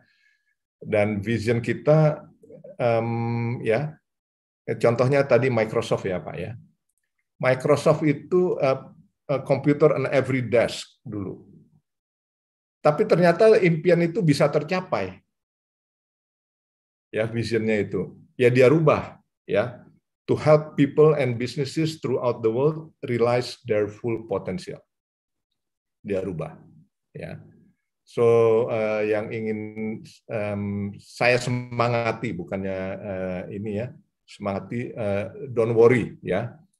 You can have a vision dan jangan khawatir bahwa tapi yang penting mikir aja ke depan ya. Nah kedua tadi ada pertanyaan bagus tuh, saya juga bertanya mikir-mikir ya, tapi Bapak udah jawab sendiri tuh Pak siapa tadi ya mengenai bisnis apakah redesign ulang, matiin bisnis lama, hidupin bisnis baru. Nah ini mungkin juga apakah jawabannya ya tadi udah dibahas, cuman saya ingin mempertajam aja bahwa sebetulnya tergantung dari sudut pandangnya. Satu, apakah kita memandang ini sebagai portofolio bisnis? Portofolio bisnis seperti Astra, yaitu bisnisnya macam-macam, dibagi portofolio satu keuangan, kedua otomotif, ketiga masuk ke infrastruktur, ya. Atau kita memang bisnisnya seperti ini, Microsoft memang fokus di IT. Ya, tadi bagus disampaikan. Nokia dari perusahaan kayu jadi perusahaan handphone, ya, itu juga. Tapi kalau lihat itu nggak semuanya berhasil, tapi nggak semuanya gagal. Nah, ini tergantung dari struktur kita, dan biasanya kalau di dunia pasar modal, ya, perusahaan seperti Astra itu stabil, tapi valuasinya nggak bisa optimal. Kenapa? Karena dia bagus, governance bagus, bisnisnya bagus, tapi Bapak perhatikan Astra nggak termasuk top 5 perusahaan dengan market capitalization terbesar di stock exchange. Karena penjumlahan dari anak-anak perusahaannya itu, karena investor bingung gitu ya, ini mau memvalue Astra sebagai perusahaan otomotif atau perusahaan perkebunan atau perusahaan apa, sehingga mereka memvalue-nya ya udah rata-rata aja. Nah, itu kelebihan dan kekurangannya perusahaan dalam bentuk konglomerasi seperti itu. Tapi kalau dibilang Astra bagus, bagus sekali, Pak. Ya itu tentu aja bagus sekali. Jadi mungkin jawabannya adalah tergantung kita mau melihatnya sebagai portofolio. Dan karena saya juga lama di BUMN nggak bisa kayak gitu. Ya, dulu tahun 2008 kita udah pingin masuk ke bisnis dulu di Telkom saya. Sudah pingin masuk ke bisnis pembayaran dan bisnis finansial. Dilarang oleh pemegang saham, karena itu sudah ada bank-bank himbara gitu ya. Nah, jadi kalau yang di swasta, menurut saya itu punya potensi berkembang jauh lebih fleksibel gitu. Itu, mungkin membangun vision. Saya coba membangun vision nggak gampang. Tadi udah dibahasnya, membangun vision itu sesuatu yang sulit sekali. Kalau gampang, banyak sekali orang yang udah punya vision. Tapi ada metodologi yang dulu dan sampai sekarang masih berjalan. Sebetulnya di perusahaan, yaitu salah satunya yang paling ekstrim itu melalui scenario planning. Ya. Melihat kemungkinan terburuk kalau kita tidak melakukan terjadinya sesuatu gitu. Itu membuat, contohnya tadi Bu Tanti ya, di bisnis energi ya, sekarang banyak perusahaan energi sudah mulai memikirkan bagaimana kalau kita suatu saat hidrokarbon dilarang. Ya. Hidrokarbon itu memacu pemikiran teman-teman di bisnis energi. Wah, kalau hidrokarbon dilarang berarti kita mesti punya visi baru. Nah, itu salah satu bentuk scenario planning. Dan di banyak perusahaan sebetulnya corporate strategy yang berjangka waktu 5 tahun itu sebagai bagian dari visioning ya, yang sudah bisa dicapai. Dan jangan khawatir, vision itu kalau salah nanti diperbaiki aja. Ya, buktinya Microsoft juga ganti visinya gitu. Facebook dulu nggak pernah mikir metaverse, sekarang mikir metaverse gitu ya. Jadi walaupun saya tidak suka metaverse, saya orang IT tapi nggak ICT tapi nggak begitu suka, Pak. Masa ada dunia avatar sih gitu ya, walaupun tapi nggak tahu. Tapi itu sekarang sedang laris. Saya di sini berbeda pendapat sama anak-anak saya yang sangat suka. Ya, jadi mungkin karena umur juga nih Pak Anang nih, Pak Gatot nih kita ini ya. Saya suka yang real-real aja, walaupun tetap kita harus pelajari mengenai dunia meta itu ya. Hanya apa namanya?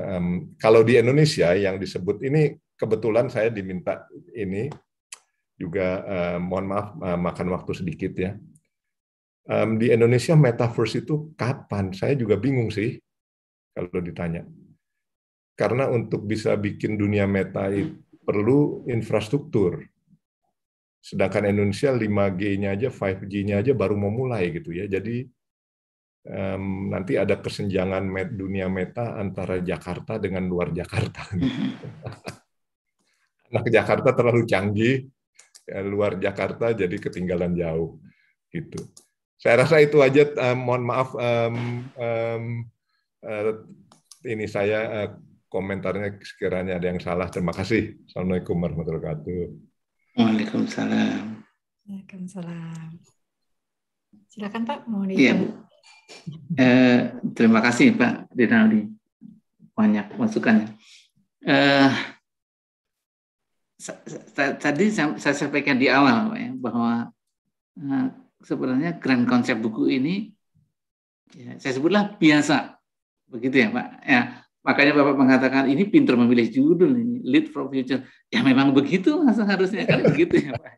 Makanya saya katakan di awal tadi, ini sebenarnya ya grand konsepnya biasa aja. Saya berani mengatakan begitu ya. Ya begitulah kan Pak proses strategic planning seperti itu. Nah, saya senang sekali ya menangkapnya seperti itu Pak. Nah, masukannya terima kasih Pak mengenai vision tadi tidak statis.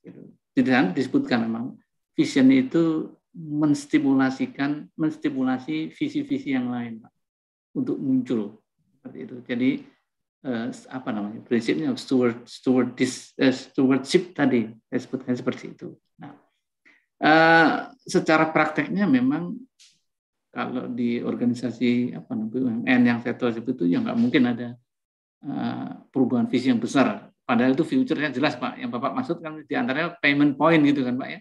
Iya Pak. Ya. Sekarang orang-orang ngejar payment point. Bapak udah punya visi lama tapi tidak boleh dieksekusi kan Pak.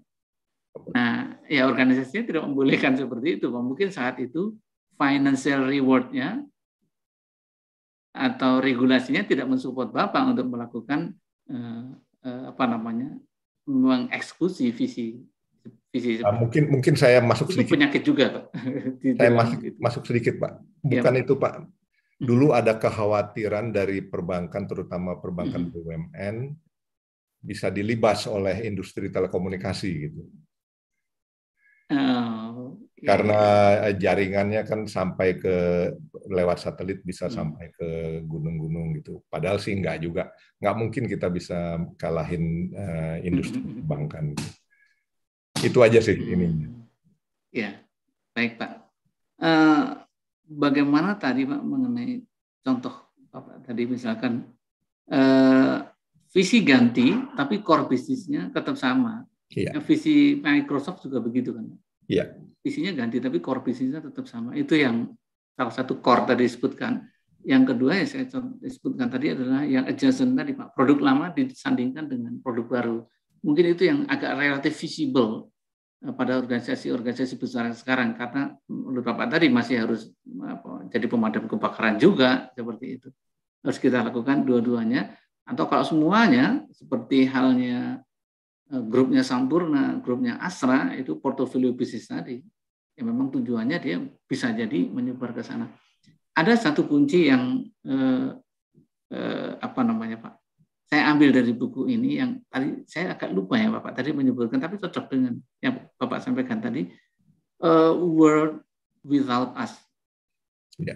Gimana kalau nggak boleh ada karbon? Itu kan sebenarnya world without us kan Pak. Kalau misalnya di Bank Mandiri, gimana ya kalau Bank Mandiri nggak ada misalnya? Itu secara ekstrim kalau nggak ada lagi seperti apa? Mungkin itu cara membangun visi agar menghentak gitu kan Pak, agar menghentak kesadaran kita bahwa oh iya ini diperlukan satu visi. Itu memang teknik-tekniknya yang ditulis di dalam buku ini. Tetapi sebenarnya teknik-teknik itu juga sudah banyak juga Pak di buku-buku yang lain sejak dulu, bukan yang benar-benar baru juga Pak. Ya. Mungkin lebih sistematis. Terima kasih Pak. Terima kasih Bu Tanti. Ya, ada satu lagi nih yang raise hand, Pak Sudomo, silakan Pak. Sudomo, ya. Oke, terima kasih Pak Anang, Bu Tanti. Ya, ini cukup menarik mengenai bedah buku Lead from the Future ya. Jadi tadi juga udah disebutkan juga mengenai visioner dari almarhum B.J. Habibie ya. Kebetulan saya hanya praktisi Pak yang tinggal di Batam. Ya, jadi visi dari Pak almarhum Habibie itu terhadap Batam ini juga sangat visioner sekali ya, mengenai bagaimana nanti perkembangan di Batam 10 sampai 20 tahun mendatang. Ya, ini dikarenakan prediksi beliau terhadap Batam dan juga Singapura yang seperti balon pecah gitu. Yang nantinya pecahannya itu adalah di sekitar area mereka, termasuk Batam. Nah, ini menarik bahwa visi beliau itu sebenarnya sudah dituangkan dalam visi ke depan di Batam, terutama untuk infrastrukturnya ya. Infrastrukturnya di mana jalan-jalan protokol harus 4 row harusnya. Ya, namun aplikasi di lapangan kadang belum sepenuhnya terlaksana. Baru 5 tahun ini aja implementasi dari pelebaran jalan-jalan di Batam untuk menjadi 4 sampai 5 row. Nah, terbukti bahwa ya investasi dari Singapura di Batam itu yang tetap yang nomor 1. Nah, ini menarik untuk visi ke depan. Namun banyak sekali kadang obstacle, ya halangan-halangan untuk mencapai visi tersebut. Contoh dari ya teman saya juga yang juga pengusaha energi, ya misalnya di Papua gitu. Mereka mempunyai beberapa power plant, di mana memang yang menjadi utama itu adalah faktor keamanan dan kenyamanan, ya terutama di daerah investasi usaha mereka. Ya contohnya sudah established di sana, tiba-tiba beberapa penduduk ya mencegat di tengah jalan dikarenakan hanya ingin meminta lah sesuatu. Nah, hal-hal ini menjadi obstacle yang sangat penting bagi pengusaha, terutama di Indonesia. Saya kebetulan juga mengikuti grup Eri Jelly Bandaro di Facebook. Ya, beliau adalah pengusaha multinasional Pak, orang Indonesia, orang Padang. Ya, jadi bagaimana kemudahan bisnis di luar, dari mulai di Cina, ya Hong Kong, Vietnam, dan lain-lain. Dan itu sangat mudah sekali di luar sana. Ya, dibandingkan dia sendiri mencoba untuk berbisnis di Indonesia. Banyak sekali obstacle yang harus dilalui, terutama birokrasi. Ditambah lagi keamanan. Ya, ditambah lagi halangan-halangan dari LSM. Ya, jadi hal-hal tersebutlah mengapa beliau itu sharing dan memberikan tips-tips bisnis ke depan ya yang di luar sana. Bukan berarti kita di sini mengindahkan obstacle tersebut. Namun hal yang menjadi faktor bisnis itu adalah satu kepastian hukum.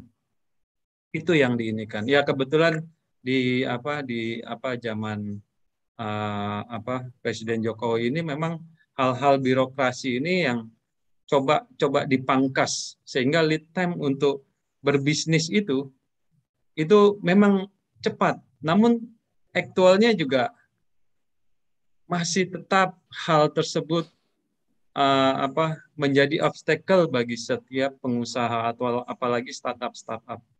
Nah ini dan setiap daerah juga sepertinya mempunyai kadang kebijakan sendiri. Nah ini menjadi masalah. Nah yang menjadi pertanyaan kira-kira bagaimana menyelesaikan obstacle itu yang memang di Indonesia sendiri itu masih banyak kendalanya, sehingga kepastian untuk mencapai visioner dari setiap usaha itu tercapai. Kira-kira seperti itu, Pak Anang. Terima kasih. Iya, terima kasih Pak. Mungkin saya sedikit perlu mengklarifikasi, Pak.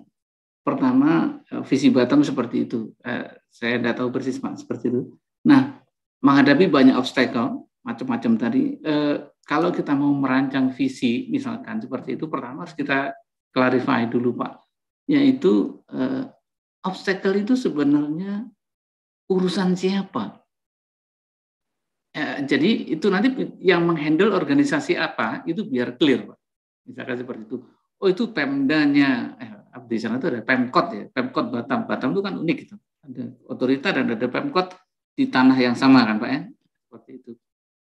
Nah misalnya, apakah itu areanya Pemkot? Obstacle itu ada area atau urusan Pemkot atau urusannya misalnya otorita Batam itu sendiri. Pembangunan jalan di Batam kan kadang juga masih bingung nih, yang bangun siapa nih? Pemda atau otorita? Nah, pertama kalau kita bisa mengklarifikasi bahwa ini adalah obstacle ini urusannya Pemda gitu, maka prosesnya ya, kalau ini dikaitkan dengan visi ya Pak, dengan Lead from Future ini, maka itu bisa dijadikan visi Pak. Apa ya Pak sederhananya, bisnis di Batam 30 hari selesai atau bisnis di Batam aman. Bisnis di Batam apa? Itu bisa dijadiin sebagai satu visi untuk 5 tahun atau lebih seperti itu. Tetapi harus diperjelas dulu ini obstacle ini urusannya siapa. Nah, kira-kira seperti itu. Nah, dari situ nanti pasti orang akan masuk ke programming, strateginya seperti apa, baru masuk ke balik lagi ke implementasi. Kira-kira begitu Pak yang bisa. Ya kebetulan di Batam ini ada 2 bapak Pak. Iya Pak. Badan kawasan dan juga Pemda. Kota Batam, ya, iya. Kota Batam. Tahu saya itu, begitu. Makanya 3 tahun lalu juga sudah jadi pemimpinnya satu Pak jadinya. Sehingga tidak ada dualisme. Ya walaupun tetap dua ini ya. Dua otoritas yang berbeda seperti itu. Ya. Mungkin itu Pak yang bisa saya sampaikan. Baik, Pak. Baik, Pak. Terima kasih Bu Tanti, Pak Anang. Sama. Mungkin ini terakhir nih Pak Gatot, raise hand. Gongnya ini Pak. Gongnya ya. Kita tunggu-tunggu nih. Enggak, bukan gongnya sebetulnya karena menarik aja nih, karena dari tadi diskusinya saya selalu seperti biasa catatan saya selalu penuh karena ini menarik sekali, dan ini kalau kita ngomongin Lead from the Future ini benar-benar luar biasa karena tidak hanya judulnya, kalau saya lihat sih juga termasuk dari segi bagaimana sistematika. Pertama ada 2 hal yang saya ingin sampaikan mengingat waktu juga, ini singkat aja. Pertama yang disampaikan Pak Anang tadi saya senang sekali, selain terstruktur sistematis, juga ada aspek emosionalnya. Maksudnya beliau memulai dengan saya dulu nggak suka nih, gitu ya. Jadi ini sesuatu yang saya berikan apresiasi yang sangat baik sekali, dan jujur aja cara menyampaikannya juga sangat clear ya. Ya namanya juga profesor ya, dosen ya. Jadi pasti sistematika itu nomor 1. Yang kedua, saya merangkum dari semua diskusi ini tadi, mulai dari yang dilemparkan Pak Satya mengenai visi, kemudian ditimpali sama Pak Anang yang mengenai sampah ya. Menurut saya tadi sampah tuh keren banget loh. Maksud saya gini loh.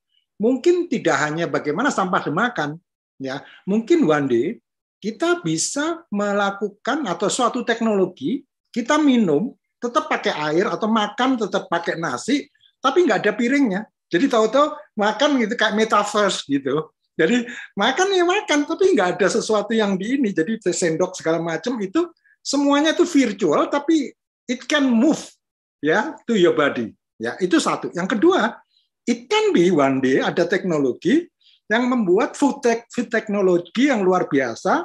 Nanti keluar itu nggak ada yang padat, ya adanya yang udara. Maaf kentut gitu ya. Nggak ada yang namanya orang maaf ya BOL itu nggak ada, BAB itu nggak ada gitu ya. Ya. Kalau di surga ada, memang di surga nanti orang mau makan apa aja nggak akan ada ke belakang gitu. Tapi ini who knows gitu loh. There will be technology yang bisa orang makan wah hilang gitu. Jadi ini dan nggak ada lagi orang gendut gitu. Jadi wah ini luar biasa ya. Ini kalau ngomongin visi nggak akan ada habisnya. Nah kemudian yang tadi dikatakan Pak Bambang mengenai Nokia, saya nggak perlu berkomentar. Terus Pak Rinaldi, tadi saya senang banget.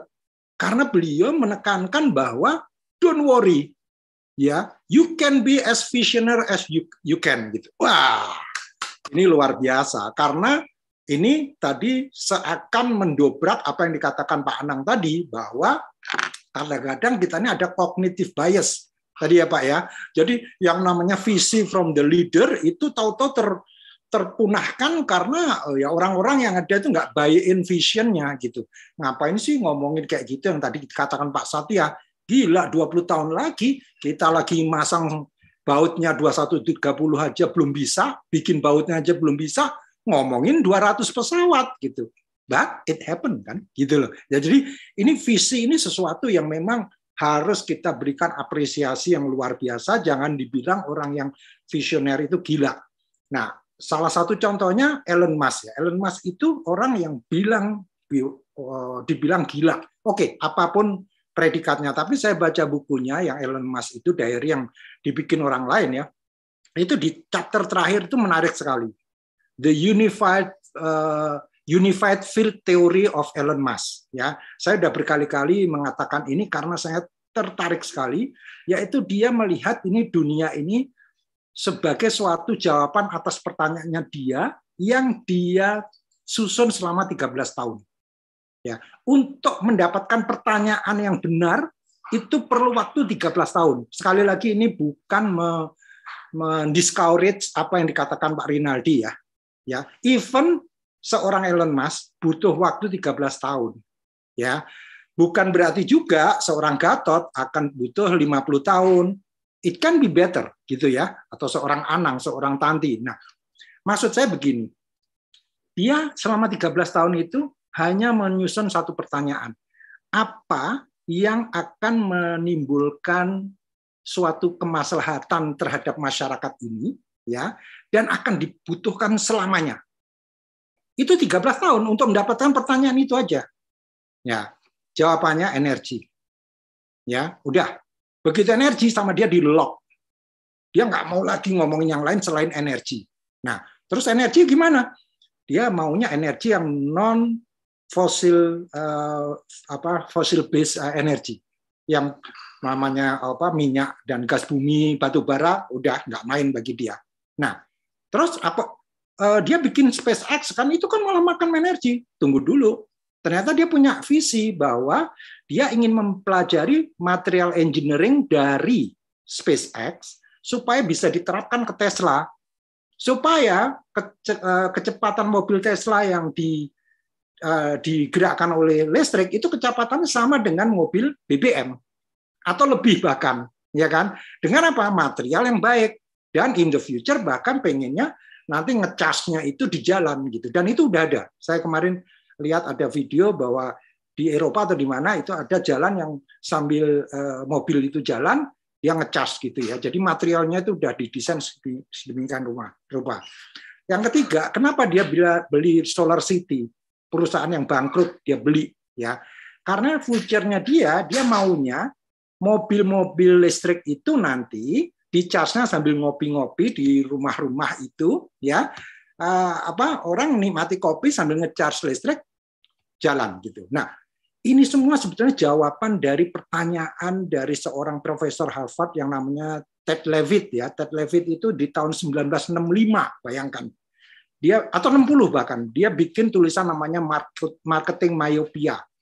Dia bilang bahwa begini, kita jangan terpesona dengan apa yang sudah ada di kita, mengisahkan energi. Ya, energi itu yang membuat orang males nyetir itu karena harus masuk BBM, ya apa SPBU. Ya, nah kita harus memikirkan bagaimana mobil-mobil itu nggak perlu lagi nanti masuk di apa SPBU. Ya, nah ini sebetulnya jawaban 40 tahun kemudian dari pertanyaan seorang Harvard profesor yang namanya Theodore Levitt itu, sekarang udah meninggal, itu luar biasa dijawab oleh Elon Musk, dan itu belum jawaban yang tuntas karena dia masih menggunakan solar panel. Nah, tapi kalau nanti mobil sambil jalan bisa ngecharge, itu luar biasa sekali. Nah, maksud saya ini semua jadi nyambung satu persatu ya. Maksud saya masalah visi ini ternyata bukan suatu hal yang perlu kita yang bisa kita remehkan. Ini masalah yang besar, dan saya setuju bahwa saya juga perlu seperti Pak Rinaldi tadi membaca buku ini. Saya belum membaca buku ini dan jujur aja belum punya. Jadi saya perlu cari buku ini dan saya pengen belajar lebih lanjut gitu. Baik, itu aja. Mungkin ini bukan pertanyaan karena lebih kepada mengomentari diskusi yang menurut saya ini sangat bagus sekali, dan di hadapan saya ini ada Mbak Tanti yang ahli blockchain. Bagi saya masa depan itu blockchain itu gitu. Jadi maksud saya nggak tahu ya, kalau saya single minded aja udah the future is blockchain gitu. Maksudnya ya perbankan, Gojek, GoPay itu ya bisa prospering, bisa juga malah runtuh gara-gara blockchain gitu. Nah, mungkin nanti Mbak Tanti juga bisa mengomentarin. Gitu aja, terima kasih, maaf terlalu ini, soalnya ada Pak Buntoro juga itu yang ingin bertanya kayaknya. Makasih, silakan. Makasih Pak Gatot. Kita lanjut dulu ya ini, karena banyak sekali nih ternyata pertanyaan malam ini. Ini tugas moderator ternyata mudah banget ya Pak Gatot ya. Kalau banyak yang nanya seperti ini. Boleh membantu kok, Bu. Silakan Pak Buntoro. Ya.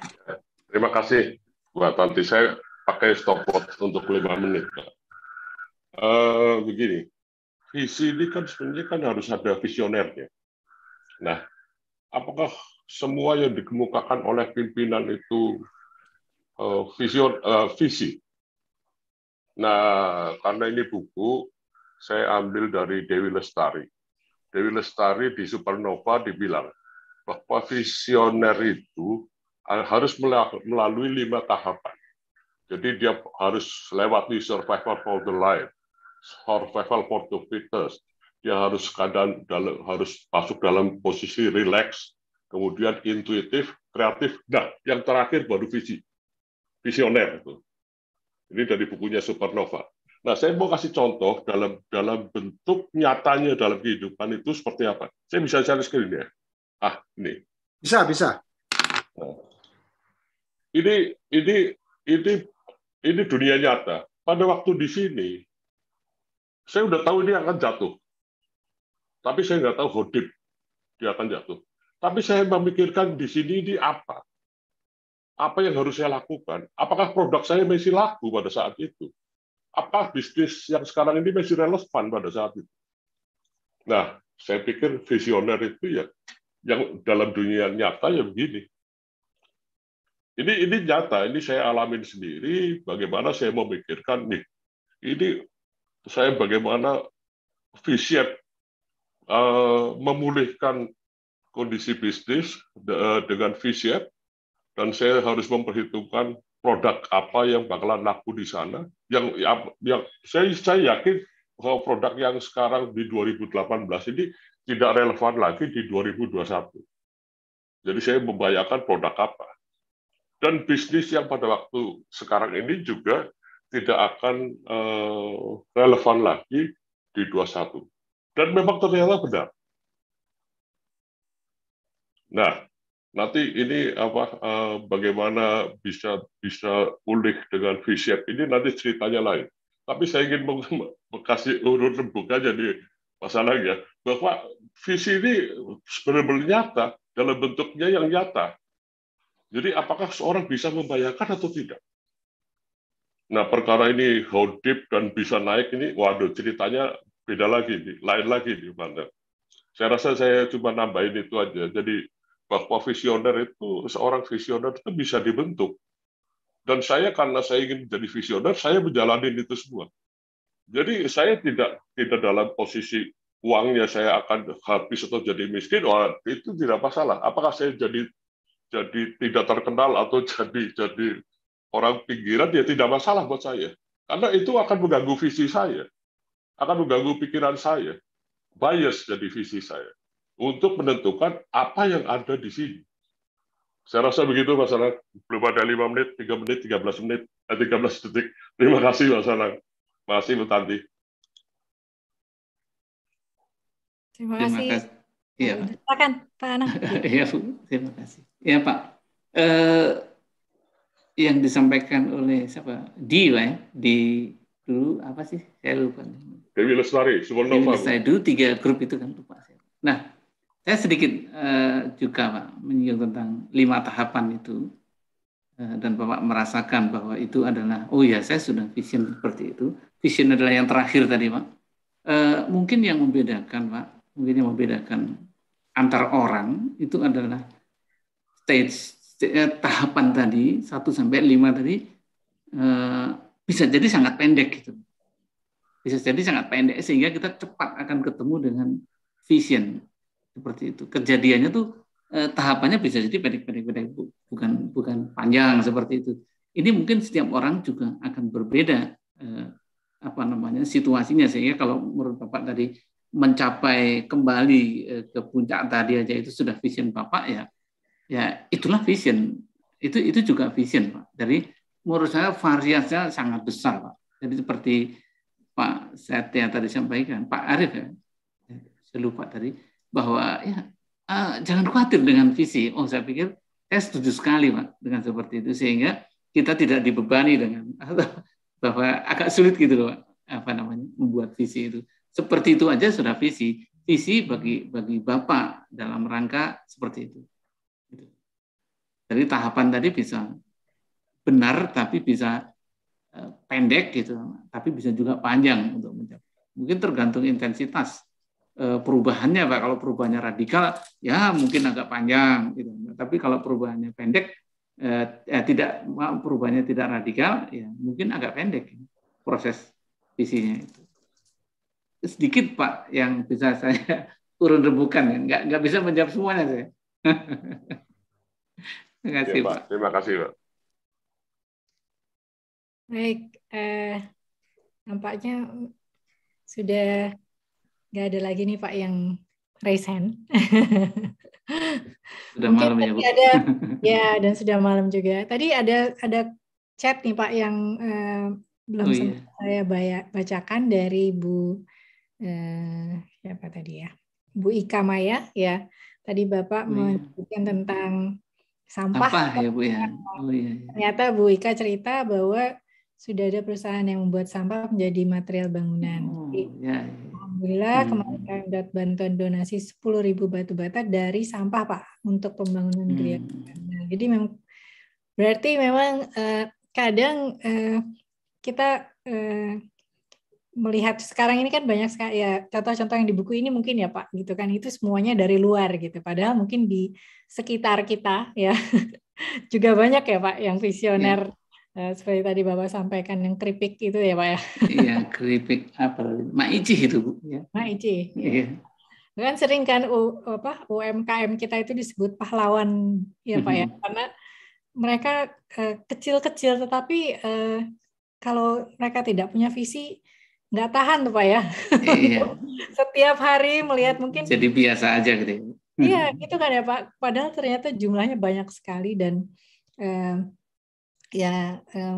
tadi beberapa pembahasan kita yang saya salah satu yang saya catat dari Pak Anang dan ini saya senang sekali, yaitu menjadi subordinate ya. Kalau bagi saya itu menjadi solusi, ya kan? Kita menjadi solusi tanpa harus memikirkan kita itu terlihat di depan, apa di atas, apa di mana gitu ya Pak. Iya. Ya dan mungkin sedikit harapan dari saya untuk tadi ada komentar tentang Bappenas juga gitu ya. Saya kebetulan kemarin baru lewat Bappenas gitu dan seandainya gitu ya, Bappenas itu apa sih gitu? Maksud saya sebenarnya sekarang itu apa? Karena kan semua orang sepertinya ya punya visi masing-masing gitu ya, dan 5 tahun itu kelihatannya terlalu pendek gitu untuk punya visi gitu ya, untuk nasional ini ya, untuk Indonesia gitu ya Pak ya. Mungkin terakhir ya Pak, penutup dari Pak Anang, mungkin ada yang bisa disampaikan tentang satu visi mungkin untuk Indonesia atau harapannya gitu Pak, sebelum kita tutup malam ini. Wah, nggak siap ini saya Bu. Nggak siap? nggak siap. Tapi tadi kalau visi di publik memang di public sector itu ada beberapa hambatan tadi Bu, hambatan dari sisi regulasi, bahwa visi itu misalkan jangka panjang 20 tahun, jangka menengah 5 tahun, sub-subnya seperti, kemudian jangka pendek 1 tahun, itu kan sudah dikunci Bu. Walaupun Bu sebenarnya ada juga yang mencoba mencari visi tapi lebih teknikal, yang di luar dari apa namanya time frame yang dibuat standar oleh pemerintah tadi. Misalnya Indonesia 2045 itu sebenarnya di luar time frame perencanaan formal Bu sebenarnya. Nah, itu diantaranya ada Bu dikeluarkan dari Bappenas juga, ada Indonesia 2045 apa namanya 100 tahun Indonesia kalau tidak salah, seperti itu. Bagus itu beberapa visinya. Yang saya pikirkan gimana strategi dan implementasinya. Nah, itu Balik Pak. lagi saya mikirnya itu. Gimana eksekusinya ya Pak ya? Iya betul Bu. Baik Mungkin Pak, begitu, Bu. terima kasih sekali. Mungkin sedikit dari saya tadi ditodong Pak Gatot soal blockchain gini ya. Juga Pak Satya yang waktu itu datang di webinar NFT dari teman-teman, dan kebetulan saya sangat-sangat sependapat ya dengan blockchain ini, karena kita sudah saat ini berada di posisi ketika internet itu mencari use case yang besar gitu ya. Mungkin itu ketika awal-awalnya internet hanya dipakai untuk tukar menukar informasi gitu kan. Sementara sekarang blockchain itu banyak menawarkan lebih, terutama jika dikaitkan dengan metaverse gitu ya, dengan dunia digital. Dan tadi mungkin challenge-nya adalah Indonesia internetnya dari mana? Ya mungkin bisa jadi Elon Musk yang sudah menyiapkan Starlink ya. Elon Musk itu menyediakan Starlink yang bisa digunakan, dan mungkin ya kita nanti tergerak gitu ya untuk sama-sama membantu rekan-rekan kita yang tinggal jauh gitu ya, yang mereka tidak bisa dicapai dengan teknologi telekomunikasi sekarang, ya mungkin bisa menggunakan dalam waktu dekat ya, 1-2 tahun ini bisa menggunakan satelit gitu untuk internet. Nah, jadi itu bukan suatu masalah. Dan kenapa blockchain gitu ya? Kenapa teknologi blockchain itu menurut saya patut kita kaji gitu ya untuk menjadi visi bersama, karena sebenarnya teknologi ini banyak didorong ya oleh orang-orang yang sebenarnya mereka nggak mikirin diri sendiri gitu, kalau bisa dibilang. Mereka bikin program susah-susah dibikin jadi gratisan gitu kan, jadi open source. Semua orang bisa lihat, semua orang bisa copy, semua orang bisa pakai gitu. Kemudian mereka membuat kripto gitu ya. Itu juga istilahnya bukan untuk diri sendiri, tapi untuk bagaimana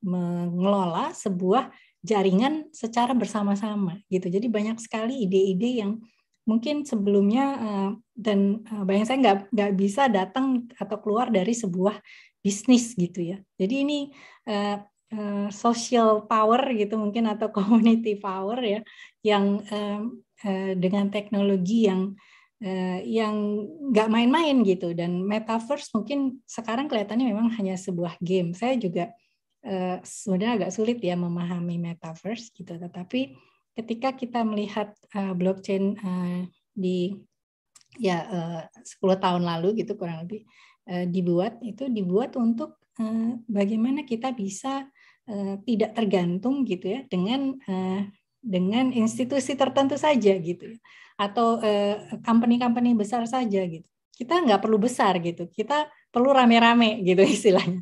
Kita perlu punya visi kebersamaan untuk komunitas kita. Jadi komunitas itu kan bayangan saya tadi adalah mungkin segelintir orang atau banyak orang yang mempunyai visi yang sama dan kemudian ingin mencapainya bersama-sama juga. Mungkin ini penutup dari saya malam hari ini. Saya ucapkan terima kasih banyak kepada Pak Anang sebagai reviewer kita malam hari ini, luar biasa. Tanggal 2 ya Pak, bulan 2 tahun 22. Kita sudah menerima banyak sekali pertanyaan. Nanti kita akan dapat rangkumannya nih dari Pak Gatot, biasanya Pak Imam, dan juga teman-teman yang lain. Mudah-mudahan apa yang kita diskusikan malam ini bisa menjadi berkah ya, menjadi pelajaran bagi kita semua, dan semoga juga untuk Indonesia yang lebih baik, lebih visioner ke depannya. Selamat malam, mohon maaf jika ada kesalahan dari saya. Terima kasih banyak. Assalamualaikum warahmatullahi wabarakatuh. Oh, waalaikumsalam warahmatullahi wabarakatuh. Pak. Ketawa. Ayo kita nyalakan